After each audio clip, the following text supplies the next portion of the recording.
Chapter 330. Sharon and Marek's philosophy help? Klein repeated the words silently and was momentarily a little stumped. Back when Sharon had taken on the mission of protecting him for 3 days, it was mostly because of the money. For a Sequence 5 expert to be willing to take on such a mission was, in itself, a low probability. It could be chanced upon, but it wasn't something that could be forced. Furthermore, back then, Klein was desperately trying to save himself and was so frantic that he wasn't willing to give up any sliver of hope. As such, he still felt very grateful for being able to receive the help of such a powerful beyonder, even if it was because of the money. However, that was all. He wouldn't recklessly interfere in an unknown, dangerous situation in complete disregard of his own strength and circumstances for the sake of the other party. Klein's original plan was that the mysticism knowledge from Little Sun could basically be verified as belonging to the pre-cataclysm era. At that time, the ancient gods who wielded power and the current 7 gods and evil gods didn't seem to have any overlap with each other, so it was possible that the two mysticism systems were definitely hugely different. So, even if he knew the details, he didn't dare to carelessly try it out.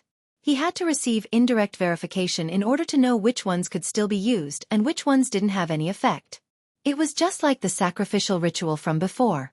Klein had already figured out the procedure from the sun, but he waited for Mr. Azek's reply before he dared to conduct the experiment. It was to prevent anything unexpected from happening. As for the hanged man, he was at the rank of bishop or captain of the Church of the Lord of Storms, so he definitely possessed quite a bit of mysticism knowledge as well. However, the problem was that this was too orthodox and too involved with the Lord of Storms domain, thereby making it not necessarily suitable for Klein to use. Not all rituals could be performed by asking oneself for help, and he had to consider the spirituality burden he had to bear by praying to himself. With these factors in mind, Klein turned his attention to the former members of a secret organization, Sharon and Marek. The knowledge they possessed was more suitable for wild beyonders to use as a reference. There were also quite a few unorthodox and strange ones that were effective. Of course, this wasn't to say that he would give up on exchanging information with the Sun and the Hanged Man.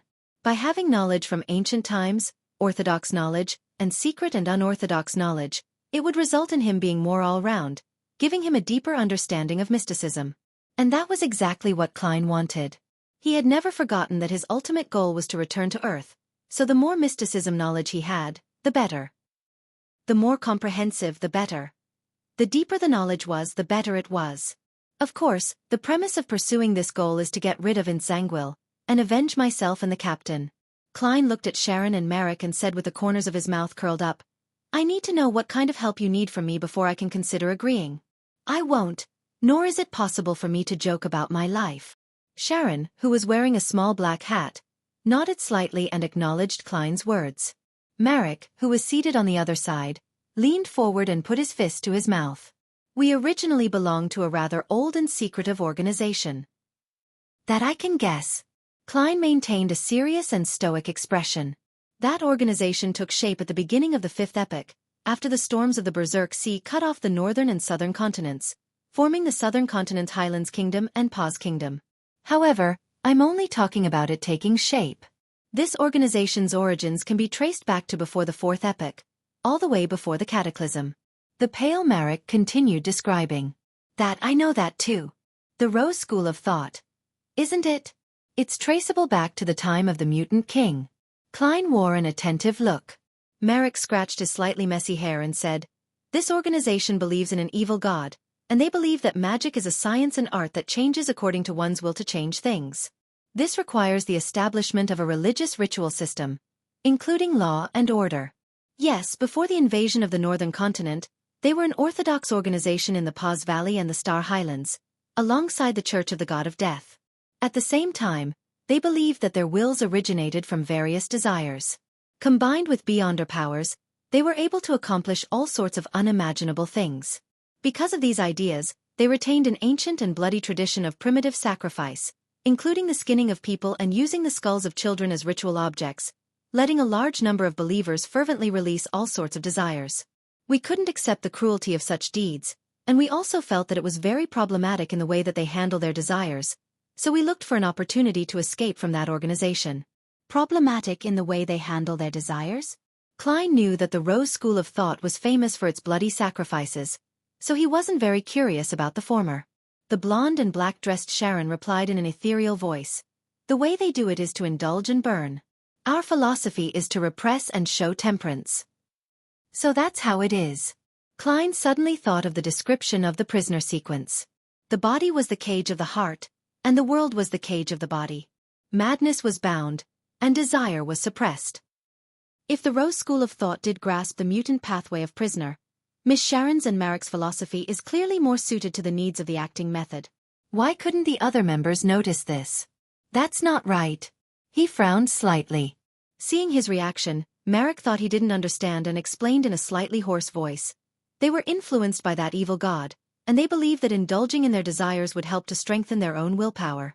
When many people let their hair loose, they would also affect each other, adding to their fanaticism, allowing their condition to reach its peak. Our views are the exact opposite. We believe that desire must always be suppressed in one's heart, just like the flames and magma underground. Only at a crucial moment can it be unleashed, producing terrifying power. Simply put, it's the difference between lust and abstinence. The influence that the evil god has is in contradiction to his own pathway's requirements. It feels like something is amiss. Klein thoughtfully asked, So you escaped to Backland, and now they're coming after you? Did the dead man in the alley end up involved in this? We didn't get him involved. He got himself involved because of something else, Marek rebutted Klein's second guess, acquiescing to Klein's first question. Then, why don't you just run away from Backland? There are quite a few big cities along the border of the Lone Kingdom and Desi Bay. Furthermore, you can go to Intis, Faysac, Fainapotter, Lenberg, Mason, and other countries. In other words, you have a reason not to leave Backland? What could it be?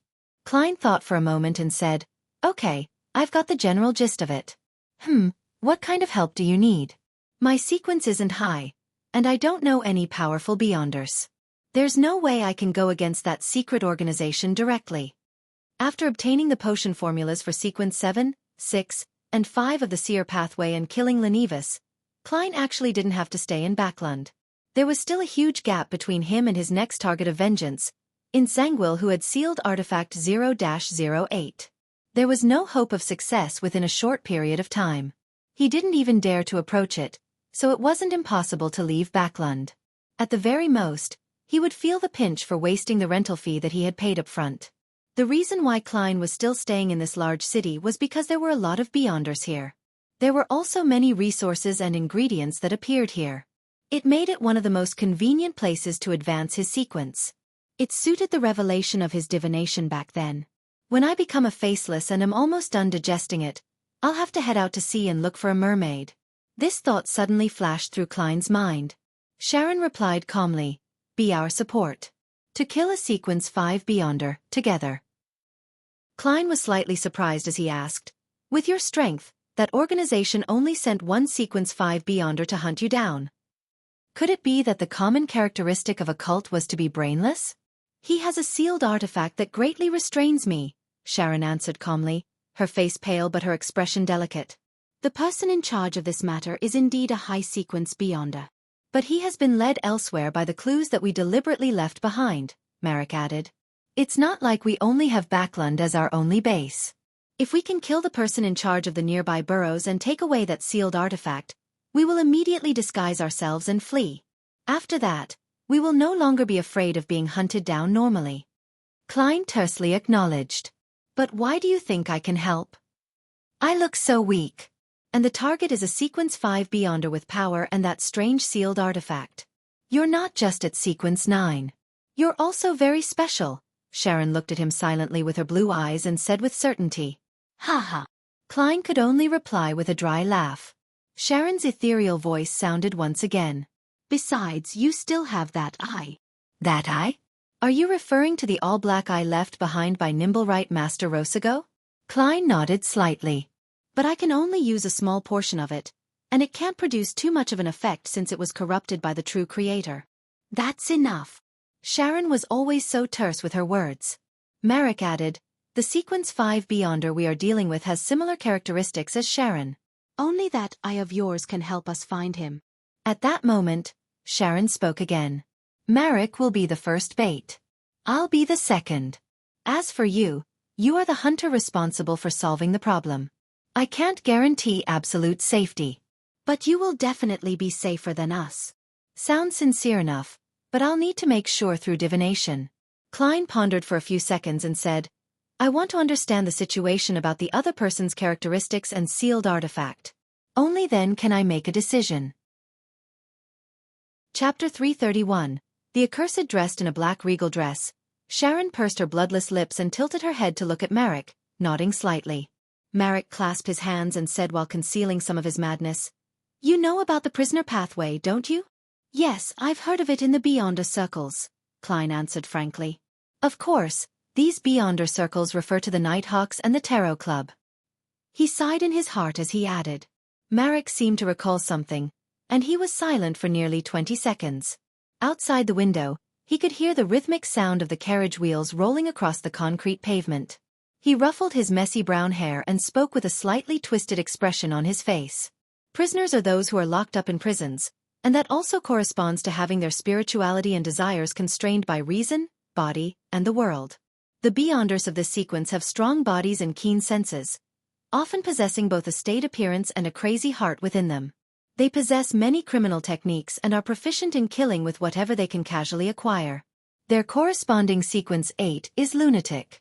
I believe you aren't aware of this because even an Orthodox Beyonder organization like the 7 Orthodox churches aren't fully aware of such matters. That secret organization's member wields powers that far exceed your imagination.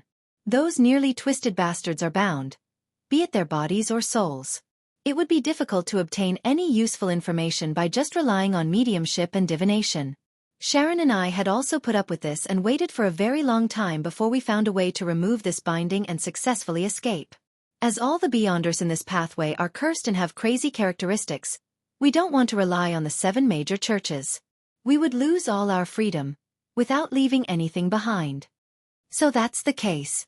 It's no wonder the Nighthawk's confidential information doesn't have much about this. It even lacked the corresponding sequences 8 and 7 of Prisoner. It's something I could know based on the level I had at the time. Klein replied with a sense of enlightenment. I really am not aware of the situation beyond Prisoner. Marek didn't nod as he looked at Klein with his brown eyes and continued, compared to a prisoner, a lunatic's greatest characteristic is to be able to autonomously sacrifice their rationality and let their desires run amok in exchange for strength and enhancements in every aspect. Apart from not having clear thoughts during this period, there isn't much of a problem. They can even gain stronger resistances towards Beyonder powers that can disrupt one's thoughts and influence their mind. To put it simply, I'll get rid of you first, and that will make it impossible for you to kill me. Klein couldn't help but lampoon. From this sequence onwards, the curse will gradually appear. Lunatics easily lose control, Marek said as his facial muscles twitched. Isn't that obvious? If a person's mental state has been operating at a nadir for a long time, or if there are frequent abnormalities, it would be abnormal if the possibility of losing control isn't higher than other Beyonders. Klein had his own understanding of this. He turned to look at Miss Sharon, feeling that it was hard for him to imagine what she would look like when she was in the prisoner and lunatic stages. And throughout this, Sharon maintained her ghostly silent and ethereal state. Seeing that he hadn't said anything, Marek slowly exhaled and said, The next sequence is werewolf. The mutation begins? However, in the eyes of normal people, the crazy prisoners and the lunatics who are prone to losing their minds are actually similar to such mutants. Well, werewolf being a sequence 7 is lower than I expected. Klein's thoughts suddenly wandered. Marek didn't notice how he had gone adrift as he continued on. A werewolf is a fully cursed person. Every time the crimson moon becomes full, they will lose part of their sanity, grow black fur, and their bloodlust and desire for tasting blood would reach its peak. His voice gradually became a bit erratic, as if he recalled that bitter experience of enduring and repressing himself. A werewolf has rather powerful rejuvenation abilities, as well as terrifying strength, agility, and speed. Their claws and teeth are in no way inferior to Beyonder weapons of the same sequence, and they contain venom. They also know some darkness-related spells. For instance, targets who are under the werewolf's control would become subordinates after a period of time. When a werewolf's venom infiltrates their body for a period of time, they would become a monster like a werewolf, and typically, these monsters possess very short lifespans. After hearing Marek's explanation, Klein made a pertinent conclusion. At the level of sequence 7, the werewolf is above average in terms of actual combat ability. A werewolf who is always unable to suppress their instinct to kill and their bloodlust during a full moon will turn increasingly cold and more twisted. Gradually, they will lose their feelings that a normal human would have, Merrick added. There was an undisguised pride in his tone. It fits Mr. Isaac's description of mutants. Klein subconsciously looked at Miss Sharon, instinctively imagining her werewolf form. However, her cold gaze almost made him shiver, and he quickly turned his head back. Merrick unconsciously licked his lips. It wasn't the seductive kind done by women, but the kind that gave people a sense of danger. His gaze seemed to momentarily lose focus, leaving his recollections an unknown. After a few seconds, he opened his mouth again. I'm at the corresponding sequence 6, Zombie. Zombie. Your outer appearance really does resemble one. It's no wonder you often play cards with a bunch of your own kind. It turns out that you are also a special kind of zombie, a real living zombie. Klein thought for a moment and said, I heard from Caspers that you aren't afraid of bullets? Merrick nodded and said, my body can be as hard as steel. Even if you used a revolver to fire at my head, I'll only feel dizzy at best. You'll need to shoot me 5 times in the same spot before you're able to break my defenses. And even if you break through my defenses, to a zombie, all other forms of damage isn't lethal if the brain isn't destroyed. And my strength has been raised significantly from the foundation of a werewolf. Furthermore, I wield a portion of death-related spells and can easily summon zombies and control ghosts. I can direct them and am proficient at using cold and decaying beyonder powers. Every sequence in the mutant pathway has different characteristics. There are very few changes in the progressive pathway. Klein pondered for a moment and asked, then, what about the curse of zombie? Merrick clenched his teeth and said, I will thirst for the warm blood and fresh meat of humans. During the full moon, this state will be particularly serious. The only thing to be gratified about is that a zombie's curse replaces the werewolf's and lunatic's curse. They do not exist together, and it's the same later on.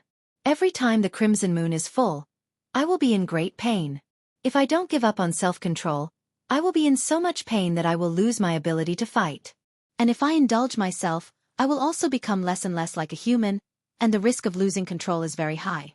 Even in normal times, I would always resist the desires in my heart and the strong malice in my heart. Phew. Compared to the beyonders of other sequences, the others are so much better. Well, except for Abyss and Demonis. Klein suddenly had such a thought. Merrick paused and glanced at Sharon. Sharon parted her lips and said in an illusory voice, Sequence 5, Wraith. Wraith. There's such a sequence? It really is a mutant pathway. Klein was slightly surprised at first, but then he felt that this was indeed the characteristic of a spirit body that could be easily transformed.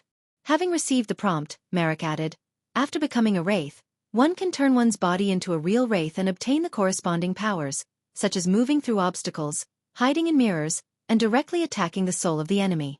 They can jump through most things with reflections. And unlike ordinary wraiths, even with spirit vision, one will find it difficult to discover such a shadow unless they were a high-sequence beyonder. Yes, Wraith wields many death-type spells. There are many strange techniques, such as forcefully possessing the body and controlling the enemy. Her curse is that on the night of a full moon, she either consumes a certain number of human souls, or she becomes extremely weak. Choosing the former is equivalent to being on the brink of losing control at any moment. Without waiting for Klein to speak, the similarly pale Sharon suddenly said, Our target is also a wraith. The beyonder powers of zombie, werewolf, lunatic, and prisoner won't be lost as a result of advancement, Merrick emphasized. It sounds like my nemesis. I'm precisely afraid of the type who are impervious to revolver bullets and do not suffer immense damage when burned by ordinary flames. Simply put, I'm afraid of ghosts. Klein felt his heart thump a little. After pondering for a few seconds he asked, What is the effect of the sealed artifact? Why would they restrain you? It actually made you willing to tell me your weaknesses and your curses. Klein had some general guesses. Merrick's expression was somewhat gloomy as he replied, That cursed artifact that needs to be sealed is called Scarlet Lunar Corona. Up to a certain range, it can create effects similar to a full moon. For those who are already cold and warped, it would aid them with explosive strength, but we will become weak and lose our ability to fight. If I give up on myself, then I'd rather choose death. Merrick growled hoarsely. I didn't expect a perverted and cowardly fellow like you to be a persistent person. To be able to last until the zombie sequence is indeed extraordinary. Klein didn't interrupt him and listened to the next part of the story. The person who wears the scarlet lunar corona is immune to the effects of the full moon, and they will gain terrifying speed and unimaginable rejuvenation abilities, as well as a number of relatively powerful darkness-related spells. However, it will make the wearer's blood gradually turn cold. They will freeze up, bit by bit, and if they do not stop in time or drink the blood of a living person, they will ultimately die as their blood freezes up completely. Marek seemed to greatly fear the scarlet lunar crow. After he was done, Sharon looked over at Klein with her calm blue eyes. Together with Steve are zombie Jason and werewolf Tyre. But as long as Steve is finished off, the others wouldn't be a problem. Marek added, if we succeed, the Beyonder characteristic left behind by Steve will be mine. The scarlet lunar corona will belong to Sharon. The remaining spoils of war and the Book of Secrets will be your payment. Chapter 332. Notary Certificate. Very generous conditions. Klein almost couldn't believe his ears. Although the most valuable items are the Sequence 5 Beyonder characteristic and the powerful sealed artifact with special powers, the rest aren't too bad either.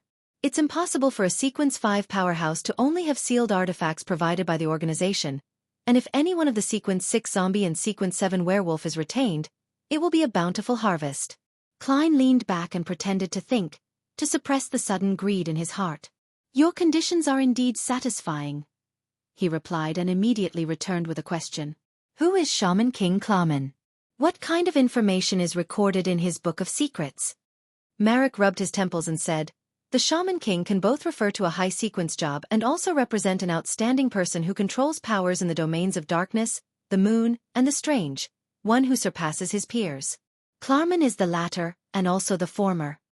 He was active in the southern continent during the early part of the Fifth Epoch, and then he completely disappeared. Maybe he was hunted down by the Church of Death or our secret organization, or maybe he died of old age in some unknown place. His Book of Secrets includes knowledge such as secret contracts, rituals, alchemy, astrology, symbolism, natural interaction, and so on. Even if an ordinary person gets it, they can become an expert in the field of mysticism. They can even rely on their own natural spirituality to accomplish a small number of Beyonder matters without taking any potions. Well, the price is that they will slowly become mentally ill. This is the aftermath of one's spirituality being unable to bear the burden. Sounds good. Just what I need.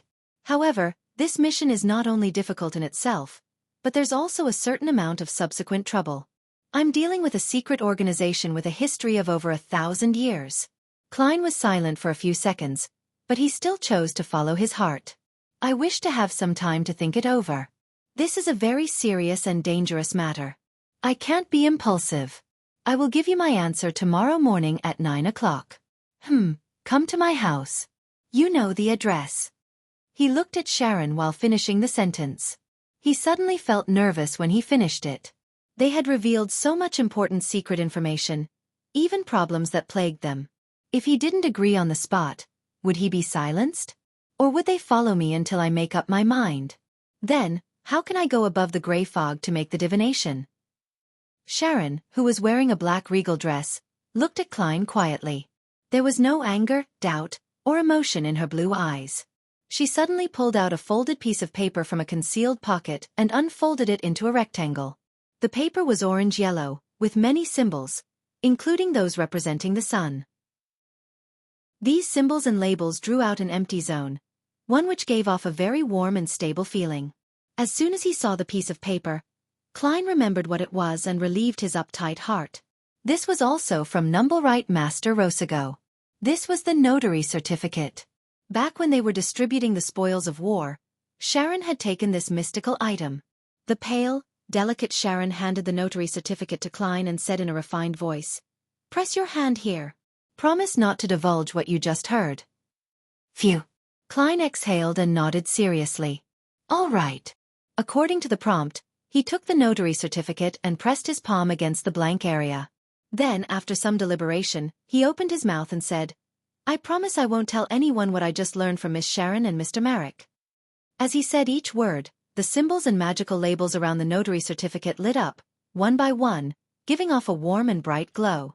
When it was all over, the light turned into a seal-like image that pressed down on Klein's palm and even passed through it, covering the blank zone.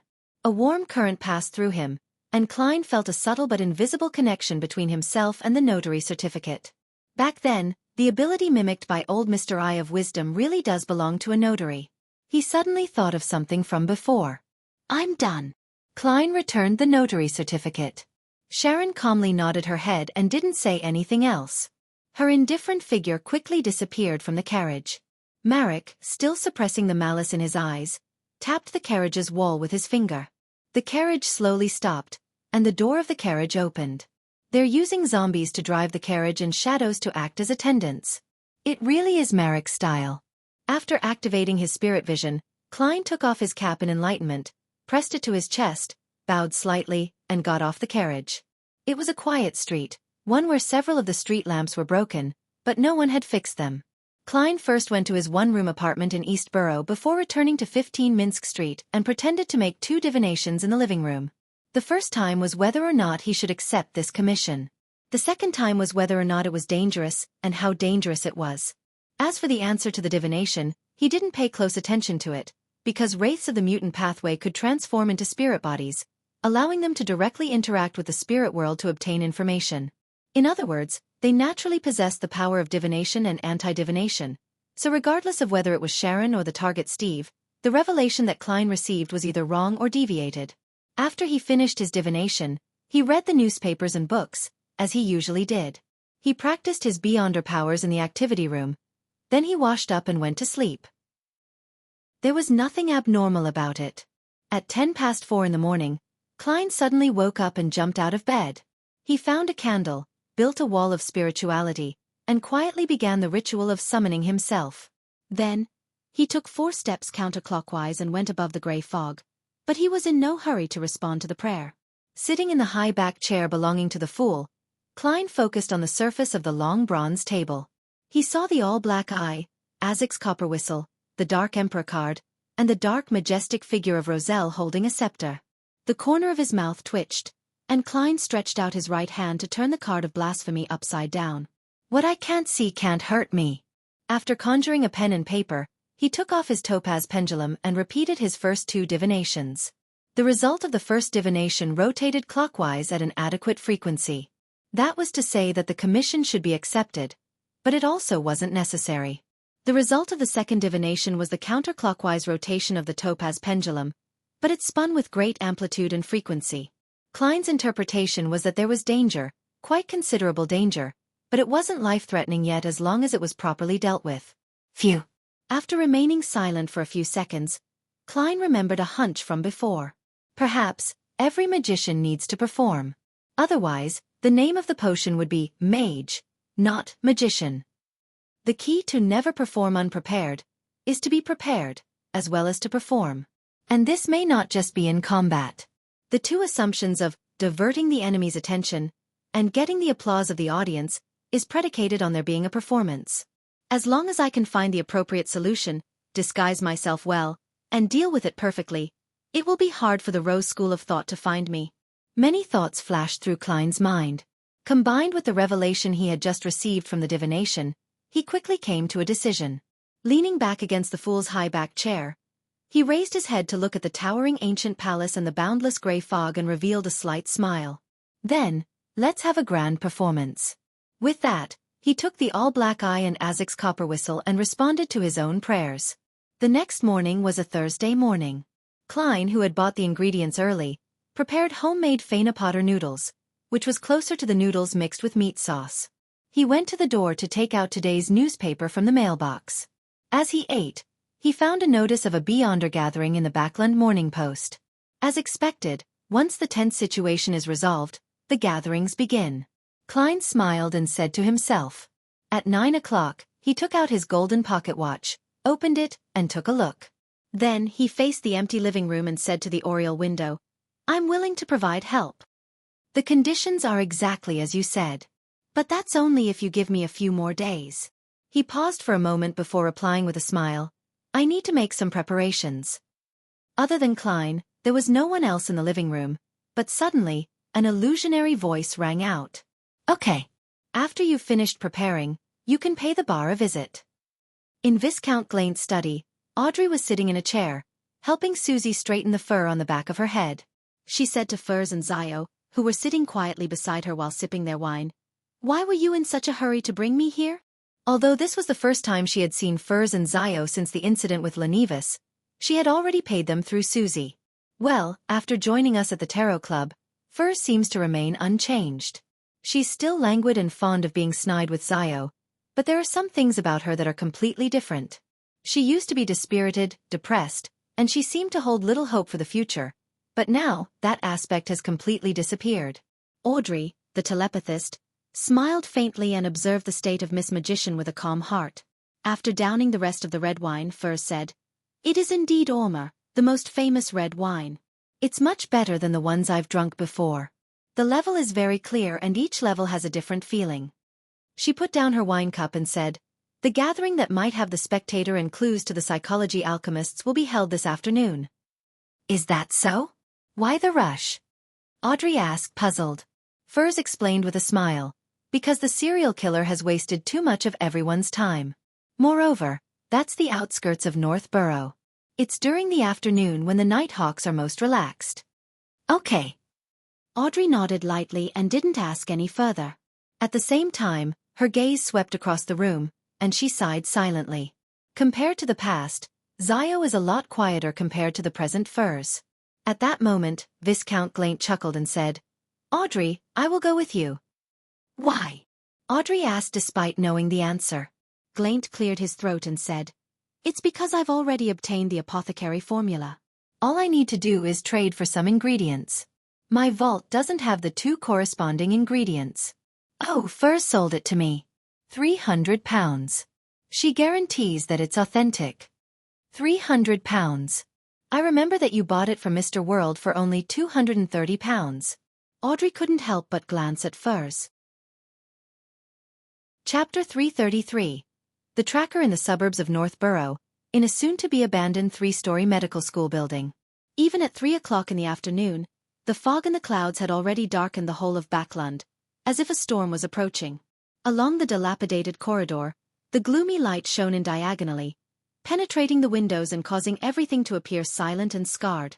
It was eerie and terrifying. This was Audrey's second time here, and she was no longer as nervous and tense as before. She turned her head left and right in her surgical cap and big mask, habitually observing the environment, observing every detail of this place. Viscount Glaint was walking beside her and gradually turned apprehensive. He couldn't help but whisper, "Why do I find that this place is a little strange? Could there be evil ghosts?" As a mysticism enthusiast who had only half a foot in the Beyonder circle, the only Beyonder phenomenon he had witnessed was Furs's passing through walls and the opening of a door. He was still unsure of the existence of wraiths and shadows. However, this didn't stop him from being afraid of similar monsters. Furs turned her head and shot him a glance as she held back her laughter. Most of the participants of this gathering are Beyonders. If there really are evil ghosts or spirits, they would definitely be very happy. It usually implies ingredients or servants. Noticing that Viscount Glaint was obviously relieved, she purposely added, "Of course, I'm only talking about the weaker kind of ghosts. A truly formed shadow might be able to kill everyone here without making a sound. And even if you run, all you can do is run back and forth between the 3 stories without being able to leave. It's like entering a maze." Zio nodded in approval. "I've once encountered a similar wraith. I ran in circles while in the cemetery without any means of escaping. During this process, there were baffled people who would turn their heads for no reason, only to suffer a sudden death. If not for one of the Beyonders carrying a sun charm, perhaps you wouldn't be seeing me here today." Viscount Glaint shivered as he looked out the window. At this moment, a withered tree branch hit the glass and made a light sound as it was blown by the cold wind. Glaint almost shouted out loud, as he frantically inched towards the 2 Beyonders, Furs and Zio. Audrey resisted smiling and quietly watched this scene from the sidelines. In her heart, she thought, "I have met Mr. Fool who is close to a deity. I know the city of Silver in the forsaken land of the gods. I have heard of all kinds of terrifying monsters in the depths of the darkness. Why would I fear wraiths and shadows? However, I really haven't met a ghost yet." "Pooey. Audrey, what are you thinking? It's better not to come across this kind of thing. Unless I become a psychiatrist with Beyonder powers capable of influencing other creatures, or if I obtain mystical items that can restrain ghosts and monsters. The four of them couldn't help but increase their pace and quickly arrived at the gathering venue for the day. Before she entered, Furs found an opportunity to bend her back and whisper into Zio's ear. "You did well cooperating with me just now. You actually made up a story so quickly that's enough to frighten others. Look at the spots which aren't covered by Viscount Glaint's mask. It's so white that you can't see any colors." Zio turned her head as she answered blankly. "I didn't make up the story. That was something that happened to me before I came to Backlund." Furs was stunned for a moment before she blurted out a question. "For real? Why would I lie?" Zio's puzzled face was obscured by the mask. Furs turned her head and took 2 steps forward and suddenly shivered. At that moment, Glaint didn't wish to stay in the creepy corridor any longer. He reached out his hand and pushed open the door to the gathering venue. As the creaking sound echoed, he saw the concrete floor and the smell of antiseptic coming into his nose. It made him frown. Soon after, he saw a large pool in the middle. It was filled with a clear yellow liquid, and there were floating figures inside it. Some of the figures were entirely naked. Some were rather complete while others had half their skin ripped off. They had the brownish auburn colors of beef jerky. They were corpses. "Ah!" A man's shrill cry resounded in the room. Gazes were instantly cast onto Glaint. These gazes were all from the figures in white coats surrounding the pool. They were also wearing surgical caps and huge masks, and only their eyes and a bit of their skin were exposed. Glaint's body swayed a bit. He wanted to turn around and run away, but when he saw Audrey, Furs and Zio pass him, as if nothing had happened, in order to enter his room, he realized that they were pretending that they weren't his companions. As he took a deep breath, Glaint nearly vomited. He looked outside and saw that the corridor was dark and gloomy, filled with shadows, and that there wasn't a single living soul in sight. With another shudder, Glaint hastened his steps and caught up with Audrey and the others, finding a place to sit down as far as possible from the pool. After a few minutes, a figure wearing a white coat stepped out of the line and used a wooden pole with a hook on the side to pull a corpse to the side. Then, he directly dragged the corpse to the concrete floor. He paused for about 3 seconds, took out a scalpel, and slit open the body's abdomen. As the gash deepened, a cold and hoarse voice suddenly sounded from inside. "Let the gathering begin." Glaint reached out with his hand to press down his mask. His throat moved a few times and he almost vomited. If they don't observe the target and conduct an investigation, the organization would quickly be destroyed. After pondering for a few seconds, Audrey said to Furs and the others, "Prepare to be attacked. Pretend as though you didn't notice the tracker. If we can successfully return to Empress Burrow, don't worry about exposing the identities of Glaint and me. Both of you have to leave in secret." Her green eyes swept over Glaint and she added with a smile, "A lot of people know that we are mysticism enthusiasts, so it's normal for us to find an opportunity to participate in a Beyonder gathering. Even if the tracker is an official Beyonder, they won't suspect anything. We are just regular people, so all they will do is warn us through other channels. But I'm already at sequence 8. Phew, in order to come into contact with the psychology alchemists, I have to take a little risk. It's likely the official Beyonders won't target me for seeking to purchase a formula. They shouldn't be able to bypass the gathering organizer and track us down. I want to believe in my own judgment." Audrey cheered herself on. "Okay," Viscount Glaint mumbled as he agreed. The horse carriage continued on as usual, going in circles a few times. In the end, Audrey and the others changed to another carriage as they had planned. Throughout this process, the tracker never attacked. When they reached the back door of Viscount Glaint's mansion in Empress Burrow, the two nobles used their usual means of returning. As for Furs and Zio, they each relied on their own skills to leave. About 10 minutes later, Audrey, accompanied by her huge golden retriever, Susie, and her maids, openly left through the front door, in her own carriage. As she listened to the sound of rolling wheels, she was unable to confirm if there were still people following her. She could only let her thoughts wander. It's obvious that the daughter of Count Hall isn't a spy of any Beyonder faction. There's nothing wrong with her past. Her love for mysticism is well known. Her status and identity can provide assistance that's different from other people. Perhaps in 2 days, there will be members of the psychology alchemists who will try to come into contact with me. Audrey thought with some anticipation and some nervousness. Although he said he was making preparations, Klein spent 2 days at the Quelag Club as if nothing had happened. He even played a game of cards with the equestrian teacher, Talum, and the others, winning a few solely. Before he went to bed, he didn't forget to visit the outside of Lawyer Jurgen's house to make sure if there were no lights and to feed the cat. At 8 o'clock on Friday night, he put on his iron mask and wore his black hooded robe and entered the activity room of old Mr. Eye of Wisdom. Chapter 334. Bullets. The only candle flickered its yellow flame, casting shadows on the walls around the activity room. Klein found the most convenient escape point before surveying his surroundings. He saw the Eye of Wisdom with his deep cheek lines and the plump apothecary. Well, after another comparison, even though he's wearing an iron mask that covers half his face, it's still pretty clear that he was the man I met at Rice Circus who deserves a beating. Klein looked away and waited for the gathering to officially begin. The woman who had an artisan backing her was very hidden among the participants, so he couldn't be sure that she was present before she spoke. After a few minutes, Eye of Wisdom raised his head to look at the mechanical clock on the wall and chuckled. There's a lot of people here today. Let's begin. Before he finished speaking, the plump apothecary rushed to speak. I need a beyonder creature for an experiment. It's best if it's an animal, and it's best if it's already restrained and one that's not too dangerous. A beast-type beyonder creature? Klein was slightly moved. He remembered what the apothecary had said in the circus theater, and that he was apparently able to read the thoughts of beasts. He's just an apothecary, yet he poses such an ability and is even looking to purchase a beast-type beyonder creature.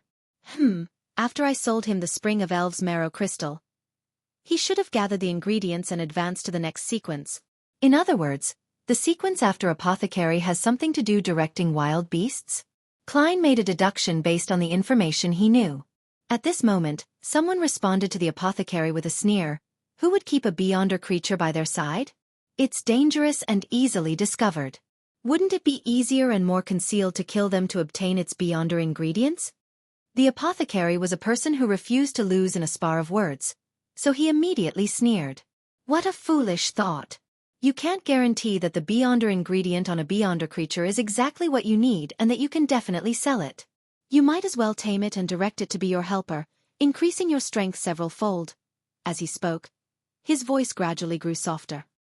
He felt as if he had revealed some important secret. Damn it! Why can't I control this mouth of mine? The apothecary figuratively smacked himself in the heart. As expected. Klein nodded indiscernibly. Without a doubt, the apothecary's request wasn't met. Most of the participants here were low-sequence beyonders, and their statuses in Backland weren't very prominent. With the need for them to be relatively alert, to the point of barely maintaining it, so how was it possible for them to extravagantly rear a beyonder creature? Furthermore, more importantly, there was the fact that wild beyonder creatures were usually hostile to humans. Any encounter would usually lead to one dead, so if one wanted to capture them alive, they would need to have a sufficiently strong team or be strong enough to overwhelm the enemy. Of course, this didn't exclude particular beyonders who possessed special abilities that were suitable for such situations. After a bout of disappointment, the apothecary coughed lightly and said, I've brought quite a few bottles of medicine. All of you know the effects. If you want them, you can speak up when the gathering is almost over. The few medicines to treat wounds, go berserk, and increase one's ability in that aspect? Klein silently lampooned. He chuckled and provided a suggestion. You can purchase a Sequence 9 formula, find the corresponding beyonder ingredients, and then concoct the potion to feed the animal you fancy. This way you will have a Sequence 9 beyonder creature, and you can also continuously advance it with the subsequent potions. Of course, that's built on the premise that you are rich enough and can deal with the defective ones that lose control. The apothecary was stunned for a few seconds. After a while he said, How extravagant. Just saving up money and finding the beyonder ingredients for myself is difficult enough for me. It's also a high probability event for an animal to lose control after they consume potions. It will take me several times before I succeed. Someone who can do this must have a mine or owns a bank. Our tarot club's Miss Justice likely rears a beyonder creature. Klein suddenly felt sorry for the apothecary. If one wanted to disregard it for the sole purpose of earning money, apothecaries were the easiest among the low-sequence beyonders to amass large amounts of wealth. The problem was that they were also easily targeted by the official beyonders. After a few more deals or failed transactions, Klein heard a voice that was deliberately suppressed. I only brought one beyonder weapon this time. They are 50 bullets with different effects. 20 of them are engraved with the Sun Domain's labels and symbols, forming a complete charm. They can be used to purify ghost-related monsters. They cause more damage to wraiths and shadows, so they are called purifying bullets. There are another 20 bullets which are meant for corrupted creatures, known as demon hunting bullets. The other 10 are bullets that counter evil-type monsters, known as exorcism bullets. Their effects can be maintained for 18 months or more. 50 bullets for £500 or the Barbarian Potion formula. It will come with a revolver with the matching caliber. They did make related bullets according to my suggestions from last time. From the looks of it, they're more complicated than ordinary Beyonder weapons. It took them so long only to make a set. Klein didn't give the others a chance and directly said, I have the Barbarian Potion formula. At this moment, a rather tall man offered a price. £550. In this day and age, a revolver was the most convenient Beyonder weapon to use and carry. The well-hidden lady's voice was filled with unquenchable joy as she said, Sir, I'm sorry. I have a preference for the Barbarian formula. £600. The man raised the offer again. No, this is not about money. The woman with an artisan backing her glanced at Klein. Deal. But please pass the formula to old Mr. Eye of Wisdom for his notarization. Phew, it's a good thing that I got the Dark Emperor card. Otherwise, if I met someone who can raise the price so ruthlessly, I definitely would have lost a lot of money today. Klein rolled up his robe, took out the Barbarian formula which he had long written from his inner pocket, and opened it to take a look. Sequence 8 Barbarian. Main ingredients: Grass of Madness, Core Horn Crystal of a Land Rhinoceros. Supplementary ingredients: 1 deep-grained walnut, 1 fragrance hornet grass, 10 milliliters of the extract obtained from soaking poplar bark, 100 milliliters of liquor. After confirming that it was correct, Klein folded the paper and handed it to the attendant. Just like before, Eye of Wisdom took out the ring that was inlaid with many small diamonds. He mimicked the Beyonder powers of a notary and confirmed that the formula was true. Hearing this old man declare that the formula is valid, the woman with the artisan backing her heaved a sigh of relief and took out a square iron box the size of a palm. After the attendant passed the formula to her, she eagerly rolled it open and read it a few times, as if she wanted to memorize it directly. As for Klein, he snapped open the box and looked at it. There were 3 piles of bullets inside the metal box. One pile had a faint golden luster, as though they had just been fished out of hot water. The other was entirely silver and covered with patterns, cold yet sacred.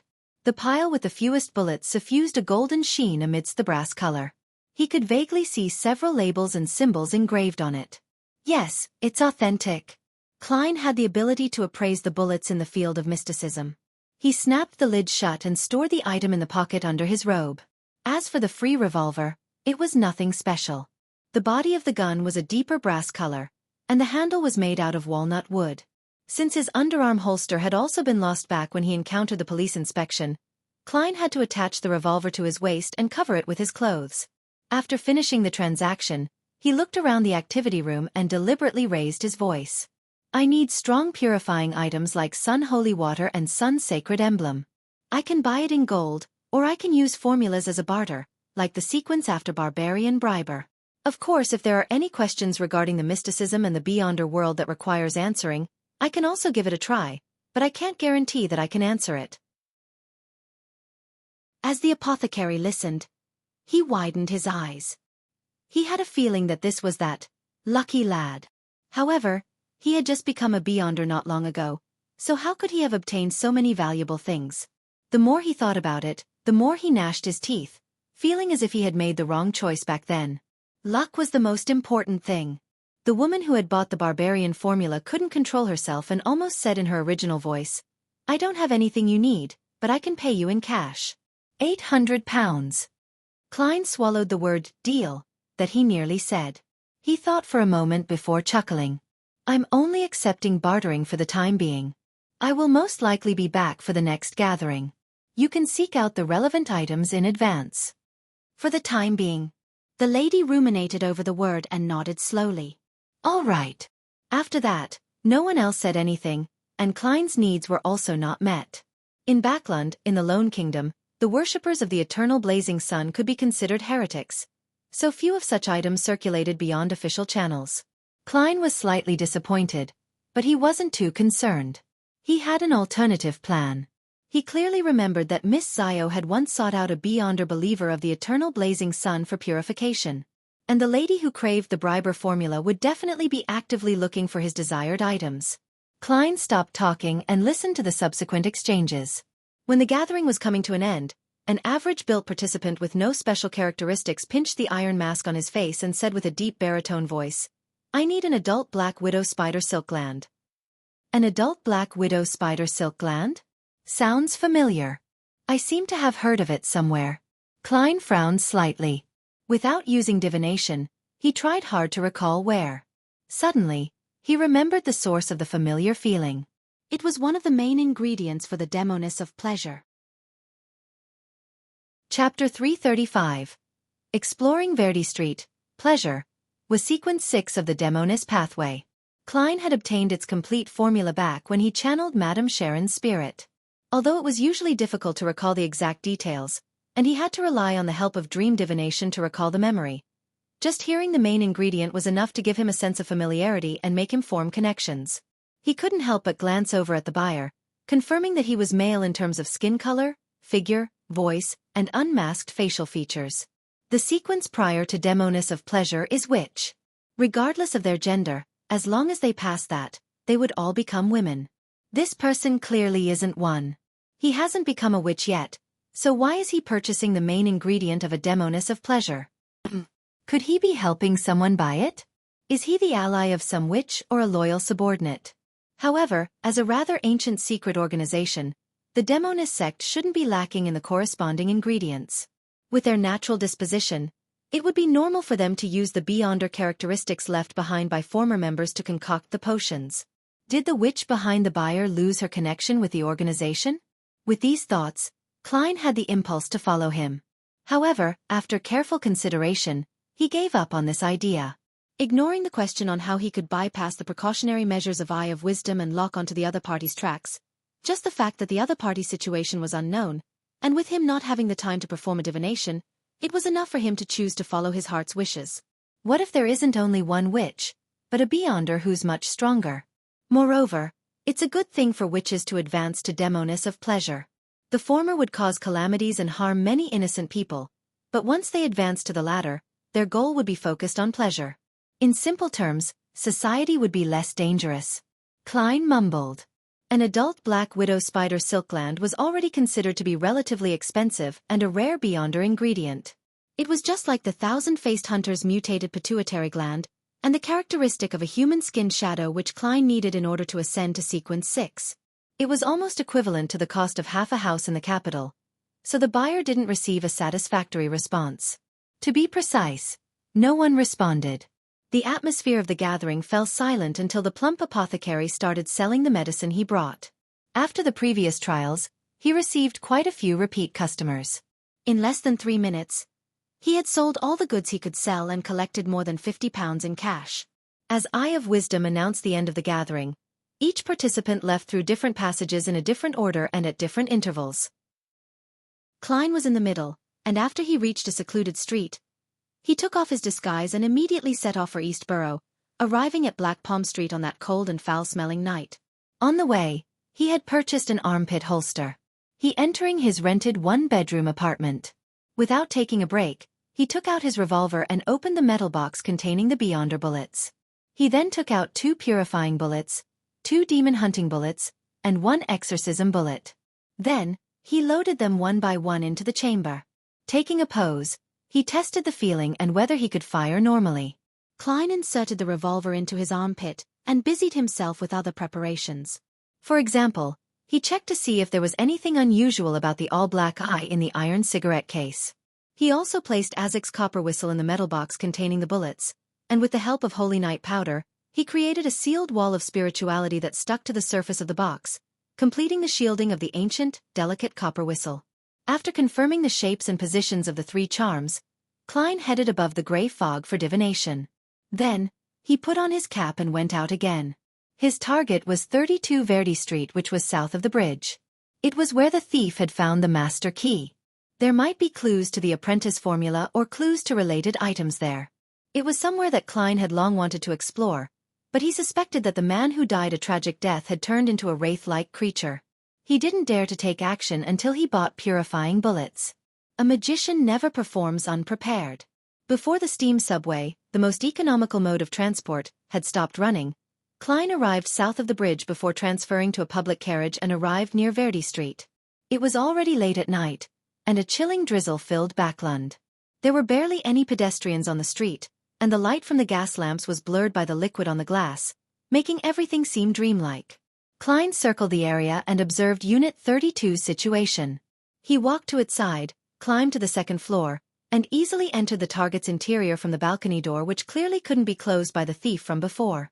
He didn't bring the master key, fearing that the item would cause an abnormal chain reaction here. The layout of the house was very normal. A corridor that connected the two balconies ran through the entire second floor. There were bedrooms, a bathroom, a solarium, and an activity room lining the sides. With the help of the crimson moonlight shining in from the balcony, Klein saw that all the doors had been opened. All kinds of items were thrown on the ground in disarray. It should be the result from the thief from before. He couldn't take away all the items, so he could only search for the most valuable ones. However, with the master key, there's no need for him to open doors. Klein went through the rooms, one by one, looking for things that might be involved with mysticism. After an unknown period of time, a black-gloved Klein arrived at the staircase without any success. Just as he took 2 steps forward, a figure suddenly appeared before him. The figure was pressed against the wall at the corner of the stairs. Its back was facing Klein. Its black hair was so thick that it almost covered its neck.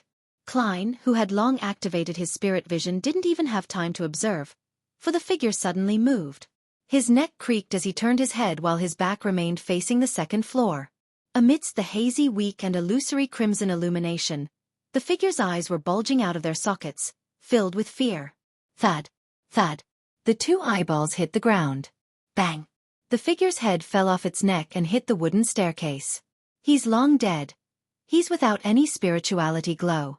Klein watched and judged calmly, as though what had just happened was a farce.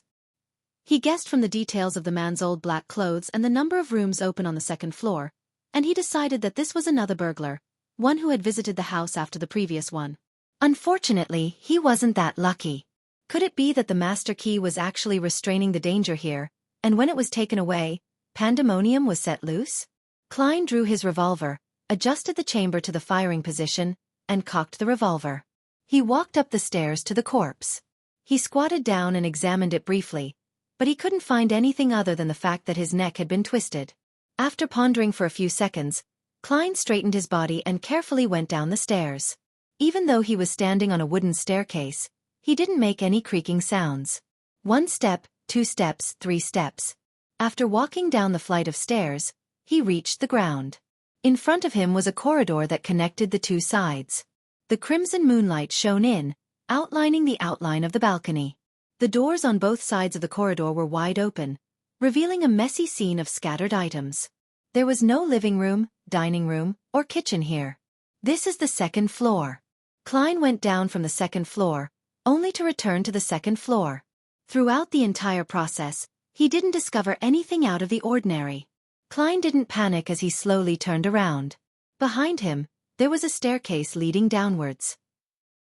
That is to say, my special ability can only resist the invasion of my beyonder powers through the use of beyonder powers such as dreams and spirit channeling, or for me to realize that the environment I'm in does not belong to the real world. I'll still be influenced by hallucinations. Klein took out his matchbox and took out a few matches with his gun-carrying hand. He continued down, throwing a match down every few steps. Once again Klein came to the corner of the stairs and saw the dead body with its head separated from its body. At this moment, a cold wind blew across the back of his neck, causing his hair to stand on end. Pah! Klein snapped his fingers, and a red flame soared from behind him, soaring toward the ceiling. Those flames seemed to be a monster that was baring its fangs and brandishing its claws, but the flames didn't burn anything.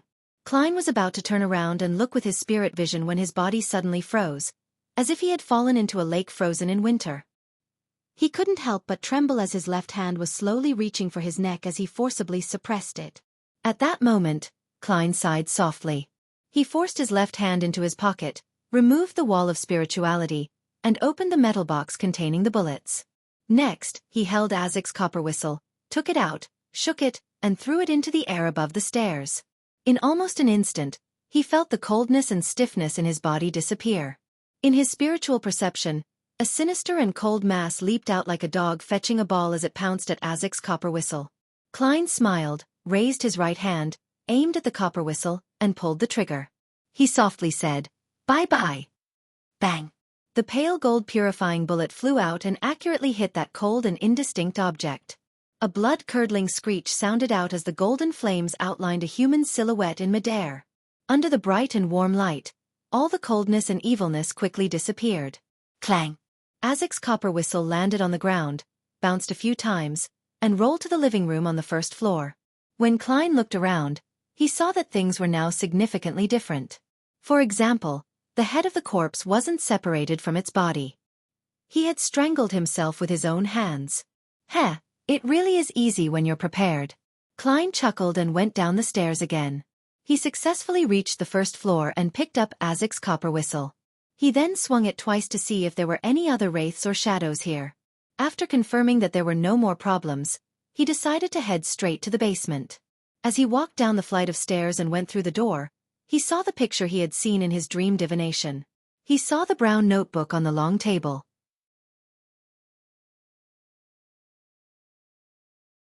Chapter 336. The Abraham family. Other than the master key and the silver pocket watch with inlaid diamonds which were taken by the thief, this place is still in the same state as what I'd seen in my dream. Klein looked around and saw black iron pots, glass jars, and bronze lampstands that had candles which had long since been extinguished. His spirit vision and spiritual perception told him that these were all very ordinary items. They didn't carry the slightest trace of a spiritual luster. But compared to before, there's still something extra. Klein reached out with his left black-gloved palm and touched the surface of the long table. His fingers were immediately stained with visible dust. After carefully and making some preliminary divinations, Klein failed to find any secret chambers or hidden compartments. Thus, he turned his attention to the brown notebook. Carefully flipping through it, the contents of the first page entered his eyes. This will go into the annals of the rise of a cursed family. I want to remember every key point. Future descendants, please remember every word that I've said. It's a pity that you lost control and died just moments after taking the Sequence 9 potion. The illustrious glory of the Abraham family can only remain as words. Klein lampooned under his breath and continued reading, quickly flipping through the pages. He planned to take the notebook away once he confirmed its value, not planning to stay any longer. We, the Abraham family, were one of the most powerful nobles of the Fourth Epoch, and we were the main supporters of the Tudor dynasty. In that era, be it Loan's Augustus family, Faysac's Einhorn family, Intis's Sauron family, or Phaenopater's Castilla family, all of them looked up to us. Indeed, they weren't weak back then, but we were stronger. Even the rumored Antigonus family and the Zeratul families were slightly weaker than us. Unfortunately, the glory of our family disappeared in the War of the Four Emperors. Ancestor Bethel went missing in that war where the deities personally fought. The remaining high sequence Beyonders all perished.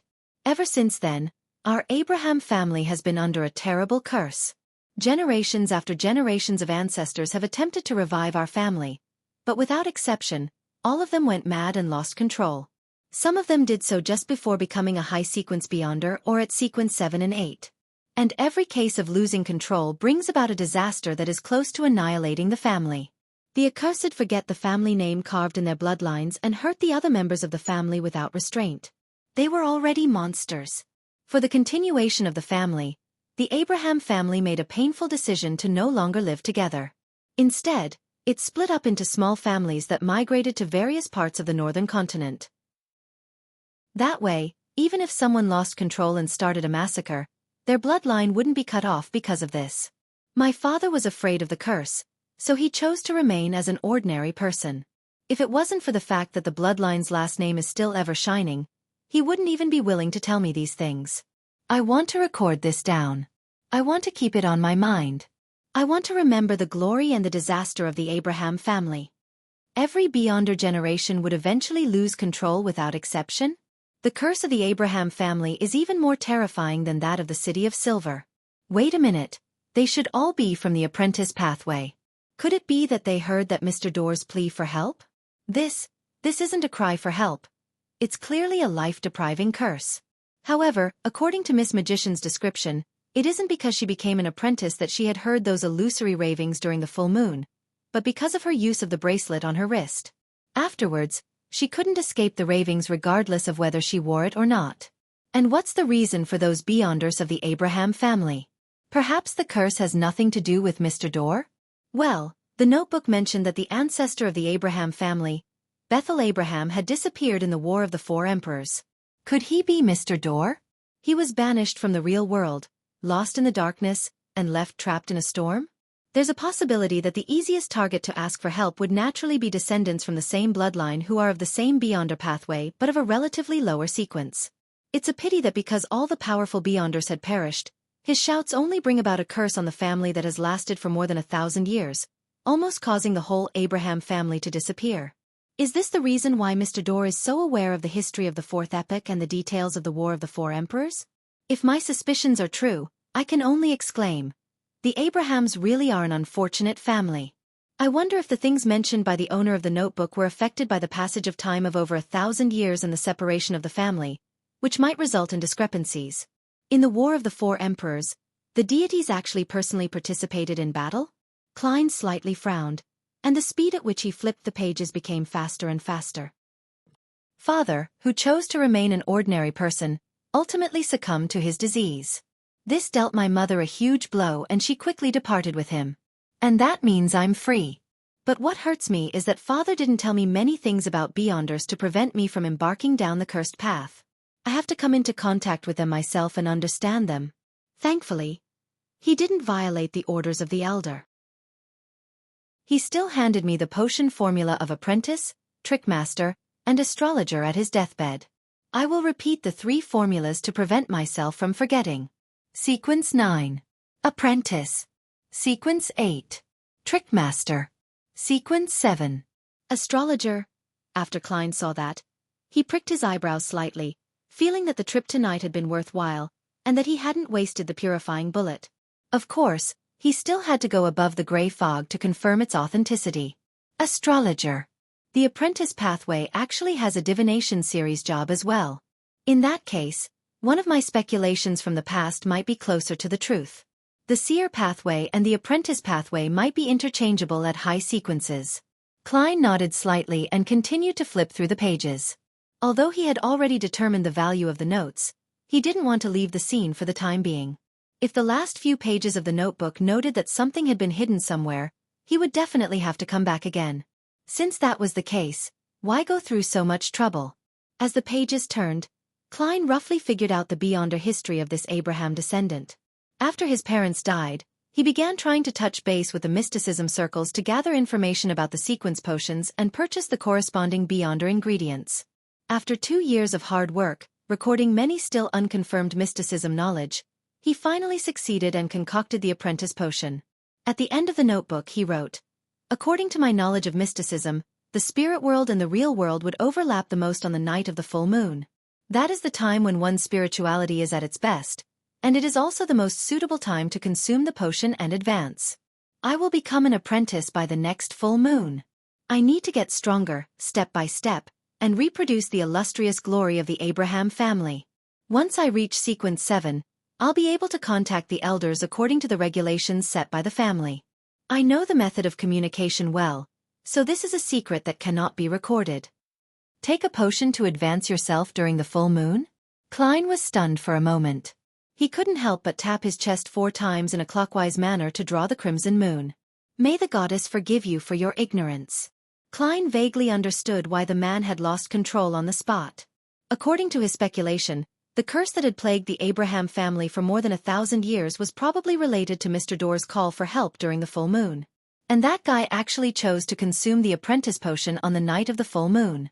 In that case, it was highly likely that he would hear that illusory mumbles while the effects of the potion had yet to fade, and his spirituality was in a very unstable state. As such, he exploded with a bang. Fortunately, the hornasis, phlegria, that I heard back then wasn't lethal. Klein subconsciously sighed.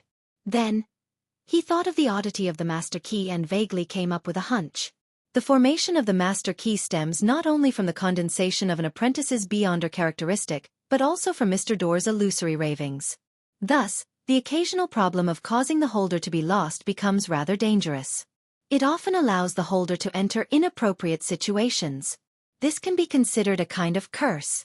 And taking everything into consideration, Mr. Door being the ancestor of the Abraham family, Bethel, is quite possible. Phew. Klein exhaled when he saw that there was no information about any hidden treasures. He took the brown notebook and left the basement. As he dropped Isaac's copper whistle, he retraced the same path he took to get there. When he reached the balcony, he raised his left hand and snapped his fingers. The scattered matches on the stairs lit up with a crimson light. They soon extinguished, leaving only minor burn marks. After taking a detour to East Borough to get rid of his disguise, Klein returned to Minsk Street before midnight. He went above the gray fog and used spirit dowsing to confirm the authenticity of the 3 formulas. Soon after, he tried to conjure the fake world opposite him on the mottled long table. Klein was about to manipulate him when he suddenly raised his hand and smacked his forehead. I almost forgot. I brought the all-black eye back to the real world. After going through the trouble, he made the world appear in the majestic palace and changed the surroundings to look like that of an ordinary room. Then, he made the world pose piously as he said with a hoarse voice, "The fool that doesn't belong to this era? Please tell Miss Magician that I've already obtained the Trick Master Potion formula. I hope that she can exchange it for items in the Sun domain which are good at purification and exorcism. If the value isn't equal, then I'm willing to make up for it with additional gold pounds." After manipulating the world, Klein turned the scene into a ball of light and transmitted it to the crimson star representing the magician. He clearly remembered that during the last time Miss Zio had found someone to purify and exorcise her, Miss Magician had also been present.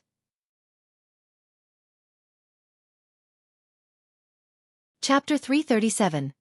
The search for a missing person. Furs flipped through the calendar on her desk and used a pen to mark the date of the upcoming full moon. She had decided that, as soon as she heard that horrible illusory raving, she would chant the name of the fool and pass the painful minutes above the gray fog. Life is truly filled with things to look forward to. She closed the novel in her hands, ready to turn off the iron grill gas lamp that was set into the wall. At that moment, a flash appeared in front of Fuz's eyes. She saw the boundless gray fog and a lofty figure that resided in a majestic ancient palace, as well as a man who was praying devoutly. When the voice reached her ears, she almost jumped, feeling both alarmed and joyful. The Trickmaster formula that I've been arduously searching for all these years has been found just like that? I participated in so many different Beyonder gatherings and failed to find any clues to the Trickmaster formula. Yet, it has been found just like that? And not even a week has passed since I made the request. This is the Tarot Club. As expected, it's not something ordinary Beyonder gatherings can compare with.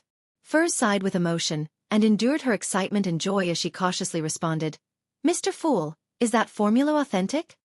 "Yes." The fool, who was sitting on the high-back chair and looking down, replied calmly. Furs suddenly clenched her fist and secretly pumped it by her waist twice. Almost without any hesitation she asked, "That was Mr. World, right? Please tell him that I will find what he needs as soon as possible." When the gray fog dissipated and everything was over, Furs remained stunned for 2 seconds. She couldn't suppress her excitement as she stood up to pace back and forth in her room. The Sun's domain, items that are good at purification and exorcism. I encountered them only twice in the past. But they were bought by others. They might not be willing to offer them again. Yes, back at Mr. A's gathering, Zio had hired a devotee of the eternal blazing sun to perform a purification and exorcism ritual. He's at least sequence 7, and he should have the relevant items. Or perhaps, he grasps key clues to them. I just wonder how much it'll cost. Although Mr. World promises to pay the difference, I might not be able to come up with the amount needed for the initial payment. Furz's thoughts gradually shifted to her financial situation. She now had £370 in cash, mainly earned from what Viscount Glaint had paid for the apothecary formula. She also had £510 in her bank account, which added up to nearly £900. As for something similar, it can go as high as £2,000, while the cheapest might cost from £500 to £600. Yet, it might not necessarily be the kind of item that Mr. World needs. What if I run into a suitable item but don't have enough money? Get a loan from the bank, or a loan from an usury with a higher interest rate. As long as all goes well, then when Mr. World pays the difference, my debt will easily be repaid. Maybe I could borrow from Miss Audrey for a few days. She usually never cares about money, so she will definitely not collect any interest. Furs quickly came up with a solution. Just then, Xiao, who had gone to somewhere secluded at night to practice her combat skills, returned to their rented 2-bedroom apartment. Seeing that the lights were still on in her room, she knocked on the door and asked, "Are you pulling an all-nighter to write the beginning of your new book?" Furs, you seem really happy. Did the publisher increase your rates?" No. Furs was slightly taken aback before she forced a smile. "I just received a piece of information that's suspected to be a clue to the Trickmaster potion formula." Really? "Your waiting has finally paid off." Xiao totally didn't notice Furs's hidden oddity. Seeing her good friend so happy for her, Furs couldn't help but sigh to herself. "I'm already a member of a secret organization. From that moment forth, I've taken on a fate that requires me to constantly hide and lie to my friends. Is this the price? One out of many to be paid?" Saturday morning. Klein once again visited inventor Leopard at St. George Burroughs 3rd Street. Since the bicycle had yet to be patented, he only paid the last £20 and exhorted Leopard not to rush to talk about subsequent investments and partnerships until he had the patent.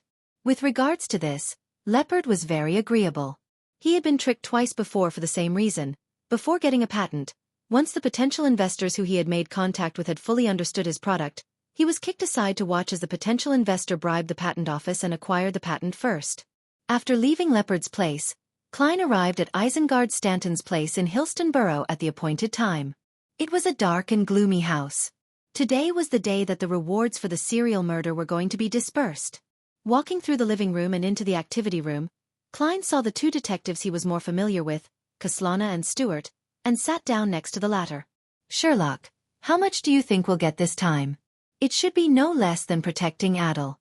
"Of course, I didn't do much, so what I can receive will be limited. Emperor Roselle once said, 'The more plowing and weeding, the better the crop.'"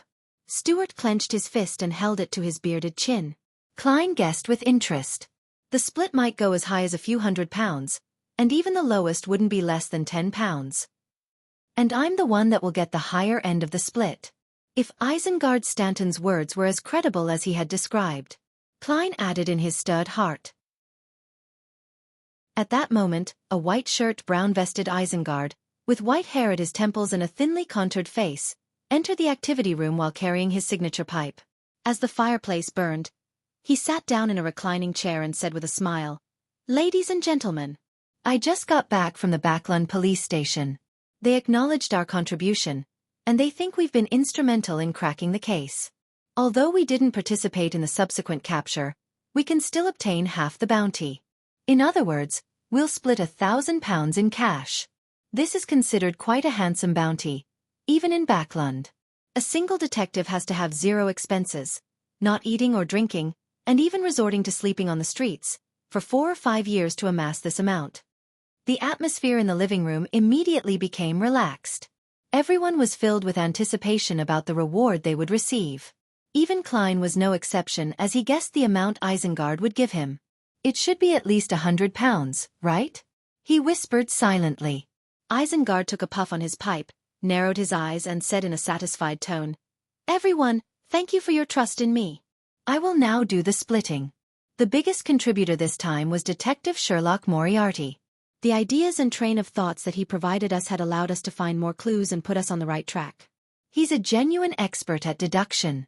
Ma'am Kaslana can bear testament to this. I still have a few letters from Detective Moriarty, and anyone in doubt can take a look. That's very fair. He actually didn't list himself as the biggest contributor. Klein turned to the great detective, Isengard Stanton, and viewed him in a different light. It's no wonder that he has such authority in the detective circle. Seeing that there were no objections, Isengard nodded and said, "I declare that Detective Sherlock Moriarty will be awarded £300. Immediately, the detectives in the activity room broke out into whispers. From time to time they looked up at Klein, as if they finally recognized this brilliant detective whom Mr. Stanton had praised as an expert at deduction. What a generous man, a just man. Klein grinned and ultimately didn't act modestly. In second place were Isengard himself and Kaslana, who each received £160, while the rest of the detectives split the remaining £380 depending on their respective contributions. Even the lowest received £15, equivalent to 3 or 4 weeks of their usual earnings. This was the benefit of handling a major case with a high bounty. Stuart, who had received £40, was very pleased because he felt that he had only done 2 days of observation. Furthermore, the subject he observed ended up not being the final confirmed suspect. Of course, he also had to pay a portion of the £40. All informants and helpers involved in the matter had to be paid. After distributing the bounty, Stuart suddenly remembered something. He took out a piece of paper from his pocket and said to Klein, "Sherlock, I've recently accepted a missing person assignment that pays a lot. Try using your resources and help me pay attention to it. If the person is found, I won't forget your share." "Sure, no problem," Klein replied indifferently. Stuart handed over the piece of paper and said, "It's this man. He's been missing for nearly 2 weeks. As he's involved in some improper conduct or might even border on committing a crime, the client doesn't wish for US to seek the police's help." Klein nodded slightly and unfolded the paper. He saw a black and white photo that was made through lithography. It was a man with hair that was combed back in a slanted fashion, and there was a certain elegance in his propriety. He was about 27 or 28 years old. He had a handsome appearance, but there was an undisguised air of arrogance between his eyes. His nose was high and his lips were thin. "Right, his name is," Stuart recalled and said, "Emlyn White." Emlyn White. Klein suddenly turned his head to look at Stuart. "Ah! Isn't that the name of the vampire who's imprisoned in the basement by Father Yutravsky?" In Duke Negan's mansion, Audrey, who had been invited to a tea party, was listening to her mother and Duchess Della chatting about nobility matters with a slightly bored expression on her face. Her eyes swept across the 3-layered rack, the uniquely styled muffins, cake, and other delicious tidbits. She felt that she had been indulging herself recently, so she lightly picked up her cup and sipped the black tea. After a while, she got up apologetically and, accompanied by the maid, went to the bathroom. As soon as she came out, she met a tall, middle-aged woman with slender eyebrows and a graceful appearance. It was Duchess Della's younger sister, the wife of a hereditary viscount, Lady Norma. After exchanging the formalities, Norma looked at Audrey and said with a chuckle, "I heard that our beautiful young lady is very interested in mysticism?" She mentioned mysticism. Could it be that someone from the psychology alchemists is here to test me? Audrey instantly entered her state as a telepathist. A little embarrassed, she lowered her head and replied, "Yes." Chapter 338. The experienced Klein. After hearing Audrey's affirmation, Lady Norma laughed.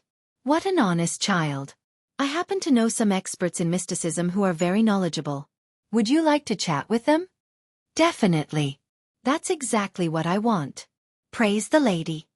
Feigning surprise, Audrey drew a crimson moon on her chest. With a smile on her face, Madame Norma nodded slightly and said, "How about we have our afternoon tea together tomorrow?" "No problem." Audrey's excited eyes held a little innocence. After she bade Lady Norma farewell and headed for the living room, her smile gradually settled as her bearing turned composed and relaxed. The detailed changes in her body language, the color of her emotions, and the changes in her body of heart and mind that were reflected superficially, they all imply that she holds no ill intentions, but she was rather nervous. It seems like Lady Norma might really be a member of the psychology alchemists. She had been observing my expression and actions, but she couldn't adjust or hide her emotions. Maybe she's like Susie, a spectator, but unfortunately, she didn't know that the person in front of her is a telepathist. Audrey thought, feeling both perturbed and proud. She couldn't help but let her feet gracefully walk in a straight line with one foot taking the place of the other. In the house of Isengard Stanton situated in Hillston Borough, Klein's lips quivered a few times, but in the end, he didn't ask Stuart who his employer was or what he looked like. He decided not to get involved in matters involving Emlyn White as best as he could. Although based on Emlyn's words, he was a law-abiding vampire, but that was only limited to his claims. There were still too many gaps about his earlier life for Klein to be sure that he had not harmed the innocent. As a result, he lacked the motivation to seek out Father Yutravsky to save Emlyn. After all, Father Yutravsky was a Dawn Paladin who was skilled in combat and had the aid of mystical items. Furthermore, He was an unweakened Dawn Paladin. Besides, it would make it easy for him to expose his true identity to Father Utravsky and Emlyn White. Let's hope that he can gain the approval of that powerful priest as soon as possible and finish the sentence to be let out on parole. In his heart, Klein tapped 4 times in a clockwise fashion for Emlyn White. After the bounty was divided, the detectives took their leave, and Klein was given the best treatment. He was walked out the door by the great detective Isengard. Holding his pipe, Isengard coughed lightly and said, "There are still some suspicious points about the serial murder case that we haven't fully understood. There might be an even more ferocious guy hiding behind the killer's back. You must be careful not to spread the word that you played an important role in this case." It seems like the official Beyonders also suspect that the gigantic devil dog has an owner. Klein replied solemnly, "I know, I had my own guesses about this too. Mr. Stanton, you have to be careful as well. You were the one who gathered us, and you're a major partner of the police." Isengard put the pipe into his mouth, then he took it out and said, "Sherlock, I guess I'll call you Sherlock. You can rest assured that, although I'm no longer young, I'm still an outstanding fighter, an excellent marksman with an instinctive vigilance. Furthermore, you have a high probability of being a Beyonder not from the low sequences. I just wonder which pathway you belong to." Klein thought for a moment and said, "Mr. Stanton, you don't seem to be a native from Backlund? Your accent is closer to that of Civilaus." "Yes, just like your mid-Seashire accent," Isengard admitted frankly. The two detectives smiled at each other as an acknowledgement of the other's observational ability. Klein returned to 15 Minsk Street before nightfall. "Well, I now have £1,224 in notes, plus 5 gold coins, and a small amount of change. This is quite a considerable amount compared to how much I had when I first came to Backlund. However, Sequence 6 Beyonder ingredients will cost at least 1,500 a pop. Sometimes, because they're scarce and rare, the price might even increase several-fold. And Beyonders who can obtain such items usually aren't low in sequence. They wouldn't misjudge its value and sell it at a low price. It's quite impossible to pick it up at bargain prices." Although the lady with the artisan behind her is very eager for the Dark Emperor potion formulas, she has to consider the progress of her advancement.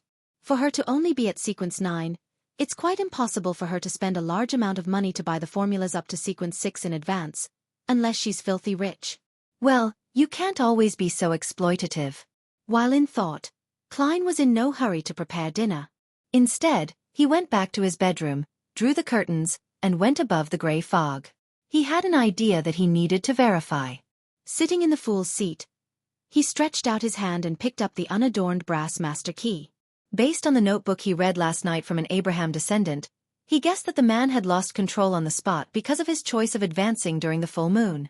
Therefore, the curse-like ability of the master key, which can make people go lost, only to find themselves in bad spots, has a high probability of being contaminated by Mr. Door's illusory ravings, other than the resentment and indignation in the Beyonder characteristic.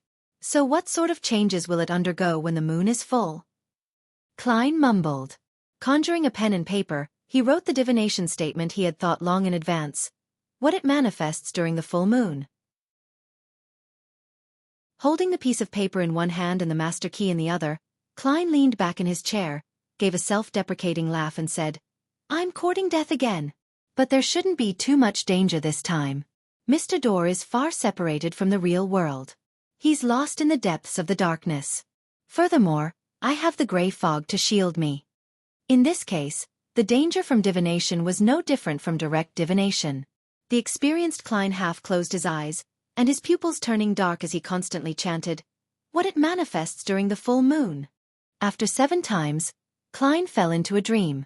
In that grey, detached, illusory world, he once again saw the basement where the Abraham descendant had died. The flesh and blood here had long since dried up.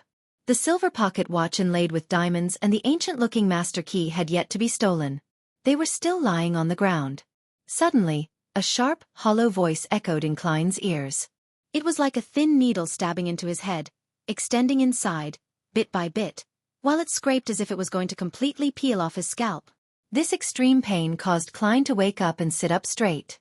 He looked at the blue veins protruding on the back before they quickly restored to normal. It's much more manageable than spying on the eternal blazing sun or secretly listening to the true creator's angry roars. Klein went from pressing down his fingers to wrapping them as he thought. Of course, if this were the outside world, he believed that he absolutely wouldn't have had such a reaction. If Miss Magician had always been listening to such pleas, she would have long lost control. From the looks of it, due to the resulting curse, the master key makes the voice even clearer. That's not right. Father Yutravsky has likely survived the night of the blood moon with the master key in hand. He clearly wasn't affected. Perhaps he had stored the master key in his bedroom and stayed in the hall outside for confession. As long as one makes contact with the master key, they will hear the pleas during the full moon? Phew. Before becoming a high-sequence beyonder, I wouldn't dare listen to it in the real world. What I heard just now seemed to be requesting assistance in ancient Hermes. Klein carefully recalled and confirmed what he had heard. With regards to this, the only thing he could do was twitch the corner of his mouth. He didn't know whether to laugh or cry. This is really a death-styled plea in the true meaning of the phrase. It's a pity. If only we could make those people from the Rose School of Thought hear Mr. Doerr's plea for help on the night of the full moon. With their already cold, warped personalities, they would definitely explode one after the another.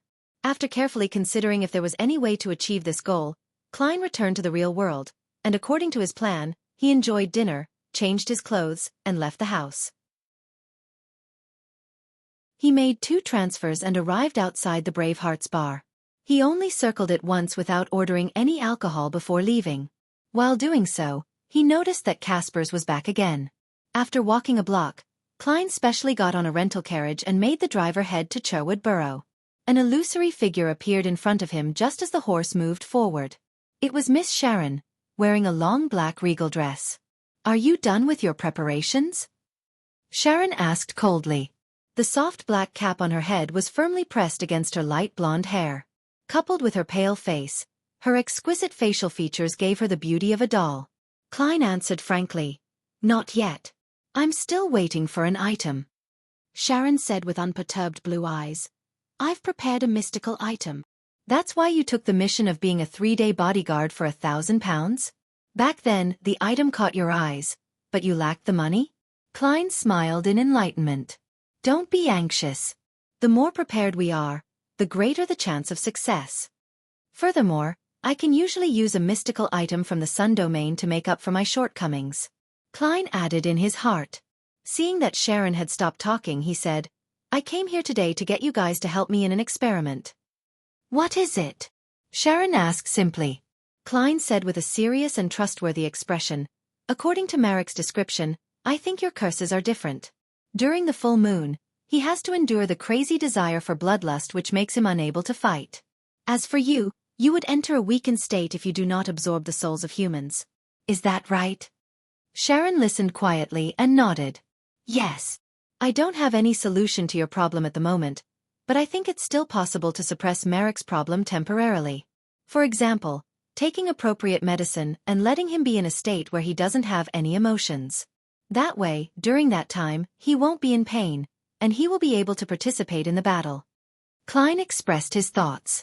Sharon shook her head and said, "It doesn't work. Such medicine is no longer effective against him." "No longer? In other words, it had worked before?" Klein thoughtfully asked. "Why?" "He had injected too much in the past. Even if he changed types, it'll only be effective for the first 3 to 4 times.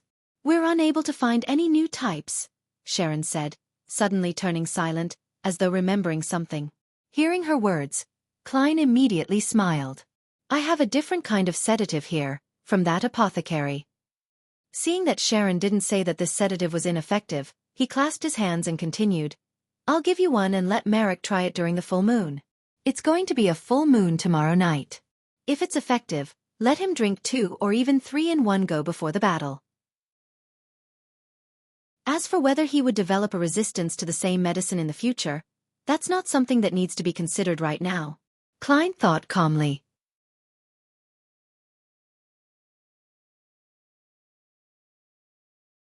With a chuckle, Klein detoured to Jürgen's door and used the key that he had been given to open it. At that moment, Brody the black cat was already quietly sitting behind the door, staring at the visitor with his pair of dark round green eyes. The room was dark and silent, bleak and lonely. Klein squatted down and tried to touch Brody's head, but Brody quickly moved back and flung his hand away in disgust. Shaking his head with laughter, he got up, opened the valve, and lit the gas lamp. Following Jurgen's descriptions, he went to the cupboard to find the food that had already been prepared. Then he went into the kitchen, lit the kettle to boil some water, and prepared Brody's favorite dish, boiled chicken breast. The black cat followed him in, and with an agile leap, it reached the counter.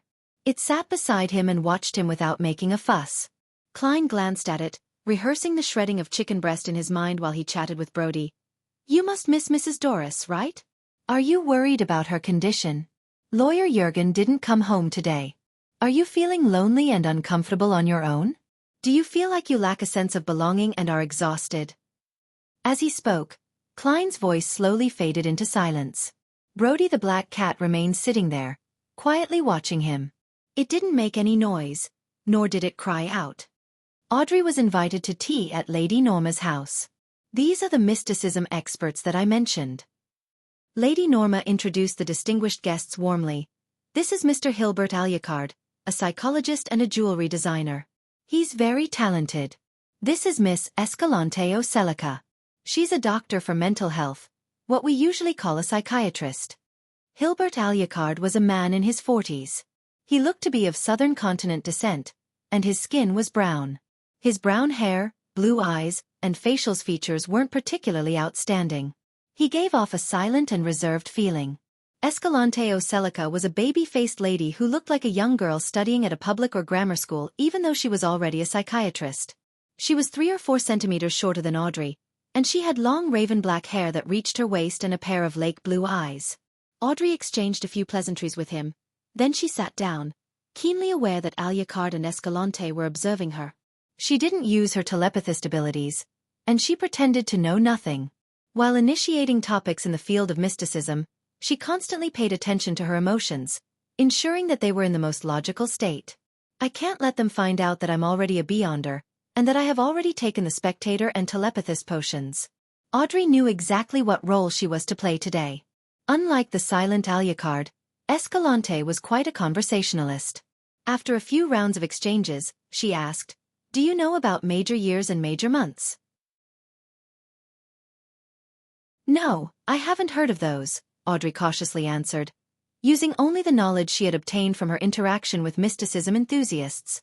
"In fact, I've already learned from Mr. Hanged Man what a major year and major month is," she added with a smile in her heart. A major year refers to the number of years it takes for the planet to deviate from its axis, totaling 25,920 years. In the field of mysticism, this is considered a complete cycle that goes from the beginning to the end. A major month refers to the number of years it takes for this deviation to pass through one of the 12 constellations. Each major month represents 2,160 years. During the transition of major months, terrible disasters will occur. And according to calculations, we aren't too many years away from the end of the current major moon. Escalante spoke with confidence, keeping the atmosphere harmonious.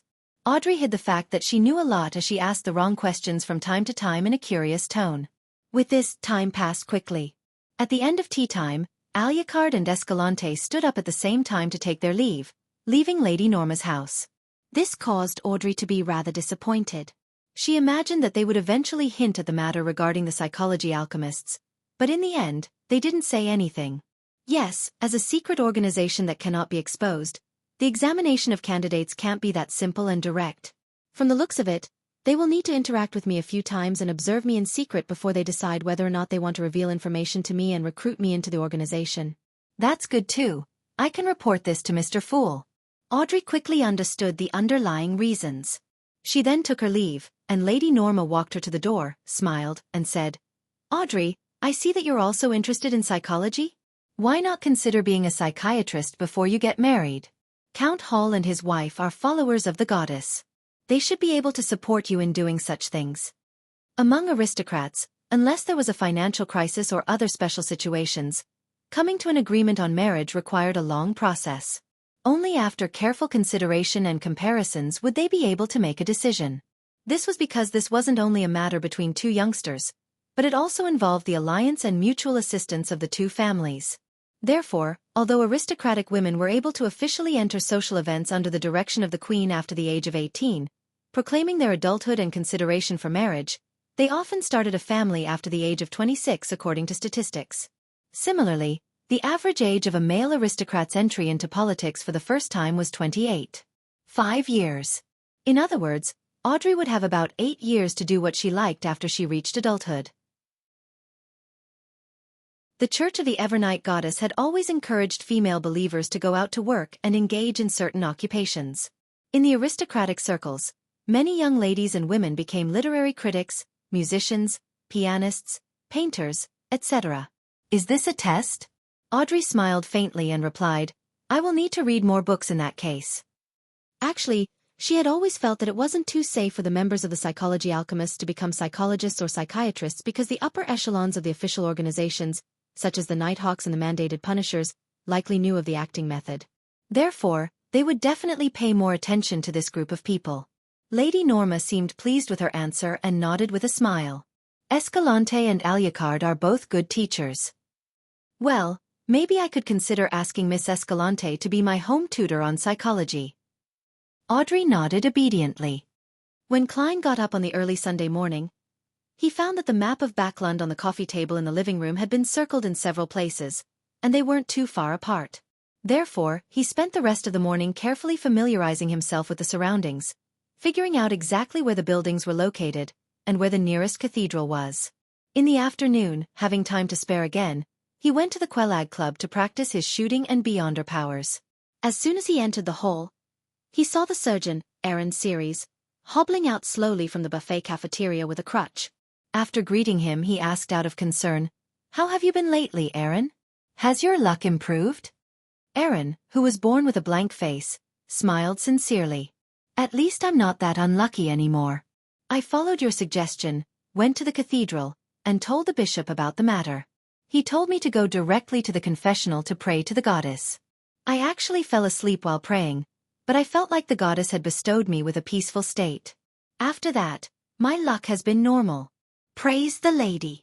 He drew a crimson moon on his chest. According to my experience, it was likely a particular sequence 7 nightmare who caused you to fall into a deep sleep. Then, a Nighthawk who specializes in rituals, quickly set up an altar, prayed to the goddess, and neutralized your misfortune. Klein smiled. That's great. At that moment, Aaron looked at him and said, Sherlock, I've always felt that you weren't very pious in your belief of the god of steam and machinery. Why don't you change your faith? Look at me, a perfect example. Put your faith in the goddess. Chapter 340. Past A, aren't you making things difficult for me? Upon hearing Aaron's request, Klein almost drew the crimson moon on his chest, but he ultimately resisted the urge and replied very seriously, Perhaps there's something about my behavior that has led you to misunderstand. But I have to tell you that faith is something that cannot be changed after it's decided upon. Aaron immediately raised his arms and made an apologetic gesture. I'm sorry that I misunderstood your faithfulness. I shouldn't have taken your faith as a joke. All right, our differences in faith do not prevent us from becoming friends. Klein wiped away the fake expression he put on and smiled. That's not true in Faysac and Fainapotter. They can only accept one faith.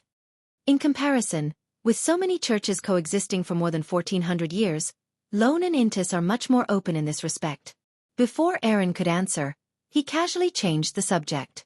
Did you see Will Septon again? I'm referring to the kid that had one of his legs amputated, the one who said that your luck would turn for the worse. He was certain that the Nighthawks would follow the clues provided by Aaron, so he wondered what the outcome was. He was curious if the child who changed Aaron's luck still had the tarot card in his possession. No, I haven't seen him since he left the hospital. Aaron shook his head firmly. What a pity. The Nighthawks can find his address according to the hospital's records, and it's not convenient for me to be involved. Of course, the child might have moved away long ago. After a brief exchange with Aaron, Klein decided to head for the underground shooting range, familiarizing himself with his free revolver with ordinary bullets. At this moment, 2 more acquaintances came in. One was a member of the National Atmospheric Pollution Council, Coim Company shareholder, Ma'am Mary, and the other was Klein's landlord, Stellan Sammer. They were all wearing relatively light skirts, making them look much younger. According to the rules of the club, each member could only bring in 1 additional person. Therefore, Mary's maid and her bodyguard were left in the reception hall. Klein politely greeted them and praised them out of courtesy. "Ladies, you two are as beautiful as ever today, and yet there is a beauty that's different from your usual beauty." "Having come into contact with a lot of important figures recently," Mary smiled and said. "Roselle said that exercise is a necessity of life, and Stellan is always at home, dealing with trivial matters. Even when she's out, she would be participating in parties and listening to operas. Her health is much worse than it used to be, so I brought her here to play tennis and squash." With her high cheekbones, she looked around and saw a member of the House of Commons and 2 other members of Parliament of the Greater Backland area. She then turned to Stellan and said, "I see someone I know. Excuse me while I head over to greet them. You can wait for me at the library." "All right." Compared to Mary, Stellan was clearly much prettier, but towards this lady, she seemed very respectful and docile. After Mary had gone some distance away, she slightly raised her chin, looked at Klein and asked, "Mr. Moriarty, you seem very busy these days?" "Yes, I was working with a lot of detectives to help the police investigate the serial murder case. We made a certain contribution and received quite a sizable reward," Klein answered truthfully. Stellan covered her mouth with her hand. "Really? What did the murderer look like? Why did he kill those ladies?" The newspapers had been very vague. "I'm sorry, I have to comply with the confidentiality clause." Klein deftly made up an excuse. "It's not like I can tell you that it had a body of black fur, a smooth glistening tail, and that it likes to run on all fours." Klein lampooned inwardly. Stellan nodded regretfully, and then she asked curiously, "So how much did you get?" "It was split among quite a number of us." Klein didn't answer directly. "Was there £50? Stellan pressed. Yes." Klein nodded, honestly. Stellan Sammer smiled. "You earn a lot more than I imagined. You really are a capable detective." "No, It might take years to come across such a case." Klein smiled and shook his head. "No matter what, you have proven your ability." Stellan's eyes looked like they were thinking as she said, "Next Sunday, Luke and I will be hosting a party at home. I hope you can come." Sorry. I was very presumptuous. I'll have my maid send the invitation to you." "Heh. There will be a lot of unmarried ladies at the party, and their fathers or mothers will have decent jobs, and their families will earn more than £200 a year. Some of them have part-time jobs that they can do at home, such as being a typist. They're all very excellent women. This is a blind date party. Mrs. Stellan has approved of my ability to make money as a detective, so she plans on introducing me to a girl? But in her eyes, am I only fit to be with a woman at that level?" Many thoughts flashed through Klein's mind, but after considering the need to maintain their neighborly friendliness and the trouble of preparing his own dinner, he agreed with a smile. "If all goes well, I'll be there on time." Stellan smiled and said, "Then Luke and I will be awaiting your visit." She left without another word and entered the small library of the club, while Klein proceeded to practice his shooting and beyonder powers in the small, enclosed shooting range. At 9 o'clock at night, Klein was sitting at his desk, watching as the crimson moon gradually pierced through the clouds, revealing a full body. The water-like light red veil slowly spread out, and time passed by the minute. When it was 10:15, he heard illusory pleas that seemed layered. Klein easily guessed that it was from Miss Magician. Closing the curtains, he switched off the lights, took 4 steps counterclockwise, and went above the grey mist. There, he reached out to touch the shrinking and expanding crimson star. In a split second, the hazy figure of furs appeared on the chair with the symbol of a layered door. She let out a sigh of relief, stood up and bowed. "Honorable Mr. Fool, you have saved me once again." "That's not something to worry about," Klein replied in a very light, casual tone. Furs was left speechless and sat down again. She was considering what had just happened, so she didn't say anything. As for Klein, he didn't take the initiative to bring up any subjects in order to maintain his image. Within the towering palace which looked like a giant's residence, the silence quickly transformed into the main theme. When Furs snapped back to her senses, she suddenly felt that this atmosphere was a little oppressive and uncomfortable.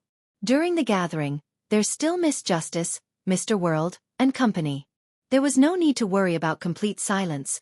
But now, there's only Mr. Fool and me. What should I do? This pressure is stifling. I need to say something, I have to. I can't just sit here like an idiot. That's Mr. Fool. He certainly wouldn't care about anything, but I'm so nervous and restricted. Fur suddenly felt as though she had found herself alone with her boss when she first entered the workforce. Although Klein wasn't a spectator, he could clearly see Miss Magician's restraint and uneasiness. He smiled and said, "Maybe you can tell me how you became a Beyonder. For example, how you obtained the apprentice formula and that bracelet." Klein silently added the real question he was trying to get by. Furs relaxed a little and recalled. "That was almost 3 years ago. I just graduated from Backlund Medical School. With my father's help, I entered a private clinic with pretty good benefits. My father had already settled down in East Balam back then. Ever since the safe sea route to the southern continent was discovered, the outstanding youth of the kingdom started spreading their footprints to every corner of the land. My father, as a low-level military officer, went to East Balam to chase after wealth and power. My mother and I were left behind in Backlund to live like widows. It would take months before a distant letter sent by boat would arrive. This situation isn't uncommon in the kingdom. I knew an old gentleman who had 5 children, but they were either in the archipelago, Western Balam, the Paz Valley, or the Hajenti Plains. They have their own career, their own family, and their own wealth, but they've forgotten that there is a father waiting for their return all this time. When I was in grammar school, my mother fell seriously ill. I had no choice but to helplessly watch her die on the hospital bed, and it took my father a month to answer my letter, telling me that he had a new family and a new life in East Balam. He gave me all his property in Backlund plus some money. I think he felt a little guilty. As a best-selling novel writer, Furs had mastered the art of rambling. Since Klein had nothing to do, he listened quietly without interrupting. Phew. Furs exhaled and continued. Anyway, my father introduced me to Yosefov Clinic through the Veterans Club. The salary there was really good, and I was doing pretty well, but I was a little anxious about the future. Hence, I worked hard to learn from the senior doctors and worked hard to save money until I met an old lady who came to see me regularly. She was very lonely and childless, and her partner had passed away 10 years ago. I had some sympathy for her, so I often talked to her and accompanied her.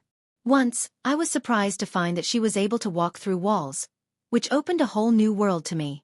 That old lady said that it was something her husband left her. She vaguely mentioned that as long as one wasn't a member of some family, there was apparently no curse. Not long after, she was so ill that she was on the verge of passing away. She asked me if I wanted to become someone like her. I was very young then, and I still had a lot of fantasies in my head.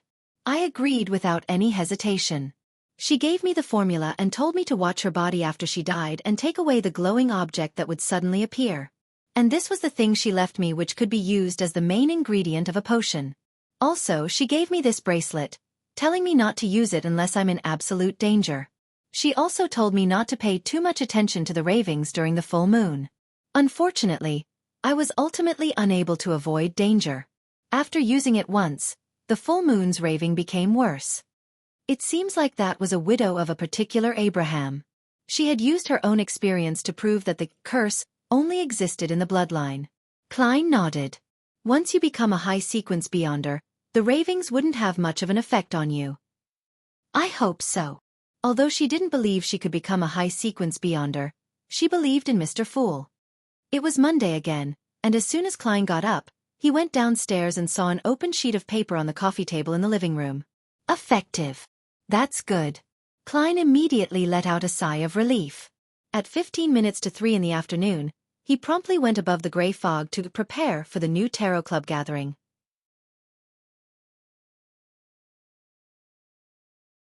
Chapter 341.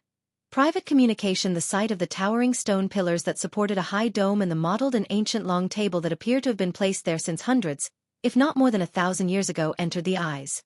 Although Audrey Hall had seen this scene many times, she would still feel a kind of shock that came from the bottom of her heart the moment she arrived above the gray fog.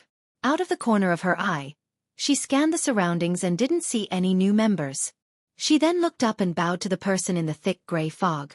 "Good afternoon, Mr. Fu." As she spoke, she suddenly saw a card covered with a complicated pattern on the table to the right of the Fool. It was lying there quietly, casually, like an ordinary object. Is that the card of blasphemy? A card of blasphemy that hides one of the paths of the divine. Audrey immediately understood. After the Fool nodded in response, She subconsciously glanced at the Hanged Man, the Sun, and the Magician, and she found that they had also noticed the card that didn't exist in the past. However, their eyes and actions revealed their doubts and astonishment, as well as their inevitable conjectures. After all, a card that could be placed by the mysterious and lofty Mr. Fool was definitely not an ordinary item. Well, Mr. World's reaction is a little odd. He's not even looking there. Is he able to hide his thoughts so well? Is he really the nemesis of a spectator and telepathist? Audrey quickly decided that, other than Mr. Fool, the card of blasphemy was known only to herself. This made her feel quite proud. It was a feeling like sharing a secret with her parents when she was young while she kept her two elder brothers in the dark. That's a card of blasphemy created by Emperor Roselle, a treasure that countless Beyonders in the mysterious world dream of. Audrey took the initiative to raise her hand after the Magician, the Sun, and the others did their greetings. Honorable Mr. Fool, I have something I would like to report to you alone. Alone? Alger frowned slightly as he subconsciously tried to guess at the content but was without any clue. Derek and the others were also curious, but they didn't think too much about it. Klein nodded slightly and said, "Sure." Frankly, he had no idea what Miss Justice was going to report to him. After waiting 2 seconds, he blocked off the senses of the rest of the members and gestured to Justice. Audrey sat with a dignified posture and said with a sincere attitude, "Mr. Fool, as I had asked to purchase the spectator formula at a Beyonder gathering, there has been 2 suspected members of the psychology alchemists who came into contact with me recently through certain nobles. I'm inclined to join them, but only if I can guarantee my own safety. What is your opinion on this? I've attached great importance to this." Psychology alchemists. From the evidence from various sources of information, it's not considered an evil organization. At present, they might not have a deity that they believe in. Its main mission is to explore and research one's mind, consciousness, psyche, and spirituality. It's more like a scientific self-help group. Of course, among the Orthodox churches, it's also a form of sacrilege since they believe that everyone's spirit belongs to God. And according to Daxter Guderian, the upper echelons of the psychology alchemists definitely have an inclination, the original creator, the God that created everything, and they worship him, to a certain extent, a rather primitive form of worship. Many thoughts flashed past Klein's mind as he finally said with a smile, "If you think it's suitable, you can do so. If you encounter a problem, you can seek help from the Tarot Club. Thank you for your suggestion." Audrey instantly felt relieved. Klein thought for a moment and added using a calm and leisurely tone, "Inside the psychology alchemists, there are people planted by the churches, such as informants of the mandated punishers and nighthawks. You have to know how to hide and conceal yourself. Mr. Fool is so nice to remind me to be careful." Audrey slightly bent her eyes and replied with a shallow smile. "In the future, there will also be an informant from the Tarot Club inside the psychology alchemists. Miss Justice, you haven't even joined, and you're already thinking of betraying them." Klein silently drew an invisible crimson moon for the psychology alchemists. After reporting the matter of the psychology alchemists, Audrey wasn't in a hurry to end the conversation. Instead, she said, "Mr. Fool, I've memorized another 2 pages of Roselle's diary." That was also why she had asked to speak to him in private. If she had conjured Roselle's diary and given it to Mr. Fool under the witness of the magician, Furs, she could imagine that at the end of the gathering, Furs would immediately come to her and borrow those Roselle's notes she had bought in the past. And with regards to this, the goddess could prove that Mr. Fool had seen them all. "I forgot to do so previously. One of these 2 days, I'll find an opportunity to tell Furs that the Roselle notes I bought were torn apart by Susie. Yes, torn apart, into pieces that cannot be restored. I'm sorry, Susie." Audrey repented in her heart. "Very good." Klein knocked gratefully on the edge of the long bronze table to help Miss Justice conjure the diary pages. When he had the 2 pages in hand, he cast his eyes over, only to have his smile gradually stiffen. The first line of the journal read, "March 6th. Damn it, I'm almost constipated from eating the food here. This is what I saw at the Roselle Memorial Exhibition." Klein hid his expression and turned to the second page. He found that the contents were still the complaints and novel experiences of Roselle's early days of his transmigration. They were of no practical use. He controlled his expression and smiled. "Do you wish to deduct from the gold pounds you have yet to pay? Or do you wish to get something else in return?" Audrey said without any hesitation, "Mr. Fool, I would like to know which path of the divine that card of blasphemy is. You really treat money as dirt. Klein silently sighed, as he didn't hide his smile as he said, that is the Dark Emperor card. The corresponding sequence 9 is lawyer. So that's what it is. After receiving her answer, Audrey felt abnormally satisfied. After the private conversation ended, the magician, Furs, looked eagerly at the World who sat right at the other end. Mr. World, I will try my best to gather a mystical item or powerful beyonder weapon in the Sun domain. What kind of deal did you two make in private? Despite feeling very familiar with Furs, Audrey wasn't aware of this, so she couldn't help but ask. Furs let out a sigh and said, Mr. World has helped me find the formula to Trickmaster. Mr. World sure is capable at finding formulas. Does he have extensive and reliable resources and connections in this field? Audrey listened in surprise. The hanged man, Alger, concealed his solemn expression, once again re-evaluating the World and raising his assessment of him. As for Derek, he felt rather expectant. He hoped that after he finished digesting the light supplement potion, Mr. World would be able to easily find for him the formula for Sequence 7, Solar High Priest. The World laughed hoarsely when faced with the numerous gazes that were staring at him. Miss Magician, before you purchase it, it's best that you chant Mr. Fool's honorable name and request that he pass the relevant information to me. Yes, I have already sought Mr. Fool's permission and he has agreed to help us. If I'm not satisfied with the items that you have set your eyes on, perhaps I will consider switching to another request. Klein now had 3 alternatives for the items in the Sun domain, so he planned to compare them before making any finalization. One of them was the brooch which old Mr. Eye of Wisdom had mentioned. It had the effect of purifying and warding off evil spirits and letting the wearer use a portion of the spells in the Sun domain. The negative effect was that the wearer would never feel cool, forever stuck in a hot and irritable state. Klein found the mystical item only okay, and since the price could be close to £2,000, he was unable to afford it, even if he had sold the briber formula. Therefore he planned to wait a few days. If Miss Magician and the lady with the artisan backing her couldn't find something better, then he would cash out the formula and buy the brooch. Okay, I'll give you the information no later than tomorrow. Furs had confirmed that Mr. A would be hosting a gathering that very night, but she had given herself another day for any unexpected outcomes. When the conversation was over, Alger looked around and said, as if he had already prepared a draft, I recently took on an investigative mission. I'm not sure if you have any relevant leads. In the past 2 to 3 years, many original native tribes in the southern continent have been plundered and all their people were taken away. In the various colonies, on the islands at sea, some slaves have also mysteriously escaped. Such situations have not happened in a long time since the countries of the northern continent abolished the slave trade. Have you all heard anything that's relevant? His eyes swept over Justice, the Magician, and the World, but he didn't look at the sun. How could a boy trapped in the City of Silver inside the forsaken land of the gods know about what was happening outside? Audrey carefully recalled the conversation she had heard at the many noble gatherings, but after a while she said, No, I've never even heard of such a thing. The Magician and the World shook their heads. Is this indicating that slave trading in the black market is flourishing again? Why would they need so many slaves? Klein sat at the end of the long bronze table and thought about the matter suspiciously. Seeing that no one could provide any clues, and how Mr. Fool showed no interest whatsoever by not interrupting, he said without changing his expression, You can attempt to seek out the formula for Wind Blessed. I will provide you with payment that would absolutely be enough to satisfy you. The formula for the Wind Blessed? He's almost done digesting the potion of the seafarer. Klein activated his spirit vision and glanced at the hanged man. Sure enough, he found that the surface layer of his astral projection was not only pure blue like the sea, but it also had slight ripples, as if slowly undulating. If I do the math, it took Mr. Hanged Man nearly 4 months to digest the seafarer potion. He's often at sea.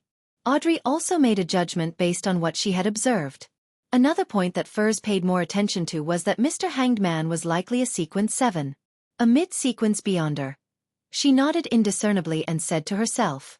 After the Hanged Man finished announcing his mission, Derek raised his hand and said with some apprehension, I've been assigned to go on a mission. I will be heading to the half-destroyed temple, that I mentioned previously, in the near future, yes, the one related to the fallen creator. The leader responsible for this operation is Shepherd Elder Lovia. Do you have any suggestions? You're tuning in to the Xiaofan's Wuxia Tales YouTube channel. Don't forget to subscribe and join us on this journey to catch the most captivating stories.